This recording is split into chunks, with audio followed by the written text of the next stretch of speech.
ಈ ತಾಯಿ ಮೂಲ ಜೈದಿನಿ ಸುಮಾರು ನಾನು ನೋಡೋದು ಸಿನಿಮಾ ಇಲ್ಲ ಸರ್, ಹಳೆ ಸಿನಿಮಾಗಳು ಎಲ್ಲ ನೋಡಿದೀನಿ ಆಲ್ಮೋಸ್ಟ್. ವಿಷ್ಣು ಸರ್ದೆಲ್ಲ ಬಂದ್ರೆ ಮುಗೀತು ಫಸ್ಟ್ ಡೇನೆ. ಈ ಕರ್ನಾಟಕ ಎಂಡ್ ಆಗಿ 1 ಕಿಲೋಮೀಟರ್ಗೆ ನಮ್ಮ ಮನೆ, ಅಲ್ಲಿಂದ ಕೇರಳ ಸ್ಟಾರ್ಟ್ ಆಗುತ್ತೆ. SLC ವರೆಗೂ ಬೀಡಿ ಕಟ್ತಾ ಇದ್ದೆ ನಾನು. ಫ್ರೀ ಇದ್ದಾಗ ನಾನು ಕಾಲ್ ಮಾಡಿ ನಾನು ಒಬ್ಬರು ಪರಿಚಯ ಮಾಡಿಸ್ತೀನಿ ಅಂತ. ನೆಕ್ಸ್ಟ್ ಡೇ ಕಾಲ್ ಮಾಡಿದೆ, ಆಯ್ತು ಬನ್ನಿ ಅಂತ ಹೇಳಿದ್ರು. ನೋಡುವಾಗ ರಾಜ್ಬಿ ಶೆಟ್ಟಿ. ಸೊ ಉಡುಪಿಯಿಂದ ರಾಜ್ಬಿ ಶೆಟ್ಟಿ ಬಂದ್ರು, ಕಥೆ ಹೇಳಿದ್ರು ನಂಗೆ. ಕಥೆ ಹೇಳುವಾಗಲೇ ನಕ್ಕು ಸಾಕಾಯ್ತು ನಂಗೆ. ಅದೇ ಡೈಲಾಗ್ ನಂಗೆ ಫೋನ್ ಮಾಡಿ ಯಾವ್ದು ಅನ್ನೋ ನಂಬರ್ ಬಂತು, ರಿಸೀವ್ ಮಾಡಿದೆ. ಮೋಹ ಗೆದ್ರ ಅಂತ ಕೇಳ್ತಾರೆ ಆ ಕಡೆಯಿಂದ. ಸರಿ ಯಾರಂತ ಗೊತ್ತಾಗಿಲ್ಲ ಅಂತ ಗೊತ್ತಾಯ್ತು, ಯಾರು ಸಿನಿಮಾ ನೋಡಿ ಕಾಲ್ ಮಾಡಿದೆ ಅಂತ. ನಾನು ರಿಷಬ್ ಶೆಟ್ಟಿ ಅಂತ, ಕಿರಿಕ್ ಪಾಟಿ ಡೈರೆಕ್ಟರ್ ಅಂತ ಅಂದ್ರು. ಸ್ನೇಹಿತರೆ ಬನ್ನಿ ರಾಂಪ ಅವ್ರನ್ನ ಭೇಟಿ ಮಾಡೋಣ. ಎಸ್, ನಾನೀಗ ಮಂಗಳೂರಿನಲ್ಲಿದ್ದೇನೆ, ವಾಮಂಜೂರು ಹತ್ತಿರ ಇದ್ದೇನೆ. ಎಸ್, ನಮ್ಮ ಪ್ರಕಾಶ್ ತುಮ್ಮಿನಾಡ್ ಸರ್ ಭಾಳ ಒಳ್ಳೆ ಕಲಾವಿದರು. ನಾನು ಅವ್ರು ತುಂಬ ದೊಡ್ಡ ಅಭಿಮಾನಿ. ಅವ್ರು ಭೇಟಿಯಾಗೋಣ ಅಂತ ಬಂದಿದ್ದೀವಿ ಮಂಗಳೂರಿನಲ್ಲಿ. ಸ್ವಾಗತ ನಿಮಗೆ ಕಲಾ ಮಾಧ್ಯಮ. ಕ್ಲಾಸ್ ಸರ್ ಹೇಗಿದ್ದೀರಿ ಸರ್? ಚೆನ್ನಾಗಿದ್ದೀನಿ. ಚೆನ್ನಾಗಿದ್ದೀರಾ? ಅವ್ರು ನನ್ನ ಇಬ್ಬರು ಮಕ್ಕಳು. ಹೌದು ಸರ್. ಹಾಯ್. ಏನು ಸರ್ ನಿಮ್ಮ ಮಕ್ಕಳ ಹೆಸರು? ಅವನು ಪ್ರತೀಕ್, ಖುಷಿತ್. ಅವನು 14 ರನ್ನಿಂಗ್. ಮೊನ್ನೆ ಆಗಸ್ಟಿಗೆ 13 ಆಯ್ತು. ಇವನಿಗೆ ಆಗಸ್ಟಿಗೆ 6 ಆಯ್ತು. 6 years. ಓಕೆ. ಬೆಳೆದೆಲ್ಲ ತೂಮಿನಾಡು, ನನ್ನ ಹೆಸರಲ್ಲಿ ಇದೆ ಪ್ರಕಾಶ್ ತೂಮಿನಾಡು ಅಂತ. ಅಲ್ಲೇ ಹುಟ್ಟಿದ್ದು ನಾನು, ಹುಟ್ಟಿ ಬೆಳೆದಲ್ಲಿ. ಅಂದರೆ ತೂಮಿನಾಡು ಅಂದರೆ ನಮಗೆ ಬಾರ್ಡರ್, ಕೇರಳ ಕರ್ನಾಟಕ ಬಾರ್ಡರ್ ಬರುತ್ತೆ ಅದು. ತೂಮಿನಾಡು ಫಸ್ಟ್ ಹಾಫ್ ಆಫ್ ಕೇರಳ, ಅಲ್ಲಿಂದ ಕೇರಳ ಸ್ಟಾರ್ಟ್ ಆಗುತ್ತೆ. ಈ ಕರ್ನಾಟಕ ಎಂಡ್ ಆಗಿ 1 ಕಿಲೋಮೀಟರ್ಗೆ ನಮ್ಮ ಮನೆ. ಕರ್ನಾಟಕ ಎಂಡ್ ಆಗಿ 1 ಕಿಲೋಮೀಟರ್ಗೆ ನಮ್ಮ ಮನೆ, ಅಲ್ಲಿಂದ ಕೇರಳ ಸ್ಟಾರ್ಟ್ ಆಗುತ್ತೆ. ಬಟ್ ನಮ್ದು ಒಡನಾಟ ಎಲ್ಲ ಇರೋದು ಎಲ್ಲ ಕರ್ನಾಟಕದಲ್ಲಿ. ಅಂದರೆ ಮಂಗಳೂರಿಗೆ ಬರ್ತೀವಿ, ಕಾಸರಗೋಡು ಹೋಗೋದು ಕಡಿಮೆ. ಕಾಸರಗೋಡು ನಮ್ಮ ಮನೆಯಿಂದ 31 ಕಿಲೋಮೀಟ್ರು, ಮಂಗಳೂರಿಗೆ 17 ಕಿಲೋಮೀಟರ್, 17 ಕಿಲೋಮೀಟರ್ಸ್. ಸೊ ಹತ್ರ ನಮಗೆಲ್ಲ ಮಂಗಳೂರೇ. ಸೊ ಎಲ್ಲ ಒಡನಾಟ ಎಲ್ಲ ಇದ್ದಿದ್ದು ಮಂಗಳೂರಲ್ಲೇ. ಸೊ ಇವಾಗ 3 ವರ್ಷದಿಂದ ನಾನು ಮಂಗಳೂರಲ್ಲೇ ಇದ್ದೀನಿ. ಅಲ್ಲಿ ಮನೆ ಅದು ರೆಂಟಿಗಿದೆ. ಹೌದು, ಅಲ್ಲೇ ಇದ್ದಿದ್ದು. ಈಗ 3 ವರ್ಷಕ್ಕೆ ನಾನು ಇಲ್ಲಿ ಮಂಗಳೂರು ಬಂದು 3 ವರ್ಷ ಆಗಿದೆ ಅಷ್ಟೇ. ಇಲ್ಲಿ ಈಗ ಒಂದು ಮನೆ ಕಟ್ಟೋ ಪ್ರಯತ್ನ ಮಾಡ್ತಾ ಇದ್ದೀನಿ. ಸೈಟ್ ತಗೊಂಡು ಆಗ್ತಾ ಇದೆ. ನಮ್ಮದು ತುಂಬ ಬಡ ಕುಟುಂಬ, ಏನು ಹೇಳುವಂಥದ್ದೇನಿಲ್ಲ. ತುಂಬ ಬಡ ಕುಟುಂಬ. ಒಂದು 7 ಜನ ಮಕ್ಕಳು ಅಮ್ಮನಿಗೆ. ಅಪ್ಪ ತುಂಬ ಚಿಕ್ಕ ಪ್ರಾಯದಲ್ಲಿ ತೀರೋಗಿದ್ದಾರೆ. ಅಂದರೆ ನನಗೆ ಆಲ್ಮೋಸ್ಟ್ 4-4.5 ವರ್ಷ ಅಪ್ಪ ತೀರೋಗುವಾಗ. ಮತ್ತು ಇನ್ನೊಂದು ದೊಡ್ಡ ಅಣ್ಣ, ಎಲ್ರಿಗಿಂತ ದೊಡ್ಡವರು. ಅವರವರ 25ನೇ ವರ್ಷಕ್ಕೆ ತೀರಿ ಹೋದರು. ಆಗಲೂ ನಾನು ಅಷ್ಟೇ ಒಂದು 9 years ಸಮಥಿಂಗ್ ನನಗೆ. ಮತ್ತು ಅಣ್ಣ ಇದ್ದು, ನೆಕ್ಸ್ಟ್ ಇನ್ನೊಂದು ಅಣ್ಣ, ಮತ್ತು 4 ಜನ ಹುಡುಗಿಯರು, ಮತ್ತು ಕೊನೆಯವನು ನಾನು, ಮಧ್ಯೆ 4 ಜನ ಹುಡುಗಿಯರು. ಸೊ ಅದಾದಮೇಲೆ ಅದೇ ತುಂಬ ಕಷ್ಟ. ಎಜುಕೇಷನ್ ಅಂತ ಯಾರಿಗೂ ಇಲ್ಲ ನಮ್ಮ ಫ್ಯಾಮಿಲಿಲಿ. ಜಾಸ್ತಿ ಕಲ್ತಿದ್ದು ನಾನೇ, SSLC. ಬಟ್ ನಾನು ಕಲಿಬೇಕು ಅಂತ ಅಮ್ಮನಿಗೂ ಅಣ್ಣನಿಗೆಲ್ಲ ಆಸೆ ಇತ್ತು. ಅಣ್ಣನ ಪ್ರಯತ್ನವನ್ನು ಪಟ್ಟರು. ಫಸ್ಟ್ PU ಹೋಗಿದ್ದೆ, ಎಕ್ಸಾಮ್ ಬರೆಯೋಕ್ಕಾಗಿಲ್ಲ. ಅದರ ಮಧ್ಯಾಹ್ನ ಆ ಟೈಮಲ್ಲಿ ಅಣ್ಣಂದು ಜಾಬು ಎಲ್ಲ ಹೋಯಿತು ಸ್ವಲ್ಪ. ಮತ್ತು ಕಂಟಿನ್ಯೂ ಮಾಡೋಕ್ಕೆ ಕಷ್ಟ ಆಯಿತು. ಮತ್ತು ನಾನು ಕೂಡ ಕೆಲಸನೇ ಟ್ರೈ ಮಾಡ್ತಾಯಿದ್ದೆ. ಮನೆ ಭಾಷೆ Tulu sir, mother tongue Tulu. ಹೌದು, ಬೇಸಿಕಲಿ ಅಮ್ಮ ಎಲ್ಲ ಹುಟ್ಟಿ ಬೆಳೆದು ಕರ್ನಾಟಕದಲ್ಲೇ, ಉಳ್ಳಾಲ ಅಂತ, ಮಂಗಳೂರಿಂದ ಒಂದು 10 ಕಿಲೋಮೀಟರ್ ಆಚೆ. ಬಟ್ ಅಪ್ಪ ಬಂದು ಮಂಜೇಶ್ವರ, ಅದೇ ಬಾರ್ಡ್ರ್. ಅವರು ತುಳುನೇ, ಮಲಯಾಳಂ ಅಲ್ಲ, ತುಳು ಮಾತಾಡ್ತಿದ್ರು ಮನೆಯಲ್ಲಿ. ಸೊ ಅಲ್ಲೇ ನಾವು ತೂಮಿನಾಡಲ್ಲಿ ಇದ್ವಿ. ಎಲ್ಲರೂ ಹುಟ್ಟಿ ಬೆಳೆದಿದ್ದು ಅಲ್ಲೇ, ಅದೇ ಮನೆಯಲ್ಲಿ. ತುಂಬ ಅಂದರೆ ಅದೇ ಬೀಡಿ, ಒಂದಷ್ಟು ಬೇರೆ ಆಚೆ ಈಚೆ ಕೆಲಸಗಳು ಅದು ಇದು ಮಾಡಿಕೊಂಡೆಲ್ಲ ಜೀವನ ನಡೆಸಿದ್ದು. ಹುಡುಗಿರು ಬೇರೆಲ್ಲ ಜಾಸ್ತಿ ಹಾಗೆ ಮಾಡ್ತಿದ್ರು. ಅಣ್ಣ ಸ್ವಲ್ಪ ಹೊರಗೆಲ್ಲ ಕೆಲಸಕ್ಕೆ ಹೋಗ್ತಾಯಿದ್ರು ಬೇರೆ ಕಡೆ ಎಲ್ಲ. ಮತ್ತು ಸ್ವಲ್ಪ ಸಮಯ ಬೊಂಬೈ ಹಂಗೆ ಎಲ್ಲ ಇದ್ದರು. ಆಮೇಲೆ ಊರಲ್ಲೇ ಈ ಬಾರಲ್ಲಿ ವೆಯ್ಟ್ರ್ ಆಗಿದ್ದರು ಅಣ್ಣ. ಅದೇ 2ನೇ ಅಣ್ಣ, ದೊಡ್ಡ ಅಣ್ಣ ಅಲ್ಲ, ದೊಡ್ಡಣ್ಣ ತೀರಿಯೋದ್ಮೇಲೆ. ಆಮೇಲೆ ಸ್ವಲ್ಪ ಕ್ಯಾಶರ್ ಎಲ್ಲ ಆಗಿದ್ದರು. ಸ್ವಲ್ಪ ಓಕೆ ಇತ್ತು ಲೈಫ್. ಅಂದರೆ ಓಕೆ ಅಂದರೆ ಅದೇ ಒಂದು ಮಿಡ್ಲ್ ಕ್ಲಾಸಲ್ಲಿ ಗೊತ್ತಿರುತ್ತಲ್ಲ ನಿಮಗೆ, ಸುಮಾರು ಜನ ಇದ್ದಾಗ ಕಷ್ಟನೇ ಅಲ್ವಾ. ದುಡಿಯೋರು ಕಮ್ಮಿ, ತಿನ್ನೋರು ಜಾಸ್ತಿ ಆದಾಗ. ಸೊ ಅಕ್ಕನವರೆಲ್ಲ ಬೀಡಿ ಕಟ್ತಾಯಿದ್ರು. ಶಾಲೆಗೆ ಹೋಗ್ತಾನು ಬೀಡಿ ಕಟ್ತಾರೆ, ನಾನು ಕಟ್ತಾಯಿದ್ದೆ ಬೀಡಿ ಅಂದರೆ ಬೀಡಿ ಕಟ್ತಾ ಇರಲಿಲ್ಲ ನಾನು. ಮತ್ತು ನನ್ನ ಚಿಕ್ಕ ಅಕ್ಕ ಜೊತೆಗೆ ಸೇರಿ ಕಟ್ತಾಯಿದ್ವಿ. ಅವ್ರು ಕಟ್ತಾಯಿದ್ರು, ನಾನು ನೂಲು ಹಾಕಿ ಎಲ್ಲ ಇದು ಮಾಡ್ತಿದ್ದೆ. ಅದೇ SLC ವರೆಗೂ ಬೀಡಿ ಕಟ್ತಾಯಿದ್ದೆ ನಾನು. ಅಂದರೆ ನಮ್ಮದು ಹೈಸ್ಕೂಲ್ ತುಂಬ ಹತ್ತಿರ ನನಗೆ, ನಮ್ಮ ಮನೆಯಿಂದ. ನಮ್ಮ ತೂಮಿನಾಡು ಮನೆ ಏನಿದೆ ಒಂದು 150 ಮೀಟರ್ಸ್ ಅಷ್ಟೇ, 150 ಮೀಟರ್ಸ್ ಸ್ಕೂಲ್ ಕಾಣುತ್ತೆ ನಮಗೆ. ಸೊ ಮಧ್ಯಾಹ್ನ ಬಂದು 1 hour ಎಲ್ಲ ಬ್ರೇಕ್ ಇರುತ್ತಲ್ಲ ಮಧ್ಯಾಹ್ನ. 1 ಗಂಟೆಗೆ ಸ್ಕೂಲ್ ಬಿಟ್ಟರೆ 2 ಗಂಟೆ ಸ್ಟಾರ್ಟ್. ಸೊ ಮಧ್ಯಾಹ್ನ 1 ಗಂಟೆ ಬಿಟ್ಟರೆ 1:05ಕ್ಕೆ ಬಂದು ಊಟ ಸ್ಟಾರ್ಟು. ಒಂದು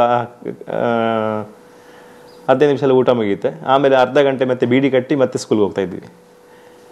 ಹಾಫ್ ಆನ್ ಅವರ್ ಬೀಡಿ ಕಟ್ಟಿ. ಅಂದರೆ ಅರ್ಧ ಗಂಟೆಲ್ಲ ಅಂದರೆ ನಾವು ಸ್ವಲ್ಪ ಸ್ಪೀಡ್ ಬೀಡಿ ಅಷ್ಟು ಚೆನ್ನಾಗಿರಲ್ಲ ನೋಡಲಿಕ್ಕೆ, ಒಂದು ತುಂಬ ನೀಟ್ ಇರಲ್ಲ ಕಂದಲ್ಲಿ, ಬಟ್ ತುಂಬ ಸ್ಪೀಡ್. ಹೆಂಗೆ ಅಂದರೆ ಅರ್ಧ ಗಂಟೆಯಲ್ಲಿ 6 ಕಟ್ಟು ಹೇಳ್ತೀವಿ ನಾವು. ಒಂದು ಕಟ್ಟು ಬರುತ್ತಲ್ಲ ಬೀಡಿ ನಿಮ್ಮ ಅಂಗಡಿಯಲ್ಲಿ 25 ಒಂದು ಕಟ್ಟು ಬರುತ್ತೆ, 6 ಕಟ್ಟು ಬೀಡಿ ಅಂದರೆ 150 ಬೀಡೀಸ್ ಕಟ್ಟಿ ಹೋಗ್ತಾ ಇದ್ದದ್ದು ನಾವು ಸ್ಕೂಲ್ ಊಟದ ಬ್ರೇಕಲ್ಲಿ. ಆ ಥರ ಮಾಡ್ಕೊಂಡಿದ್ದೀವಿ.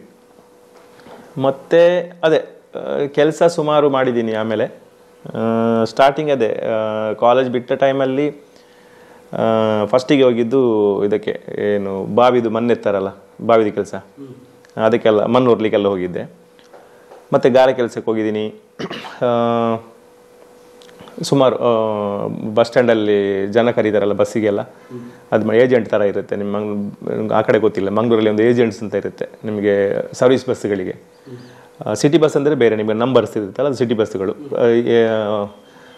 ಸರ್ವಿಸ್ ಬಸ್ ಅಂದರೆ ನಿಮಗೆ ನಂಬರ್ಸ್ಗಳಿರಲ್ಲ ಅದಕ್ಕೆ.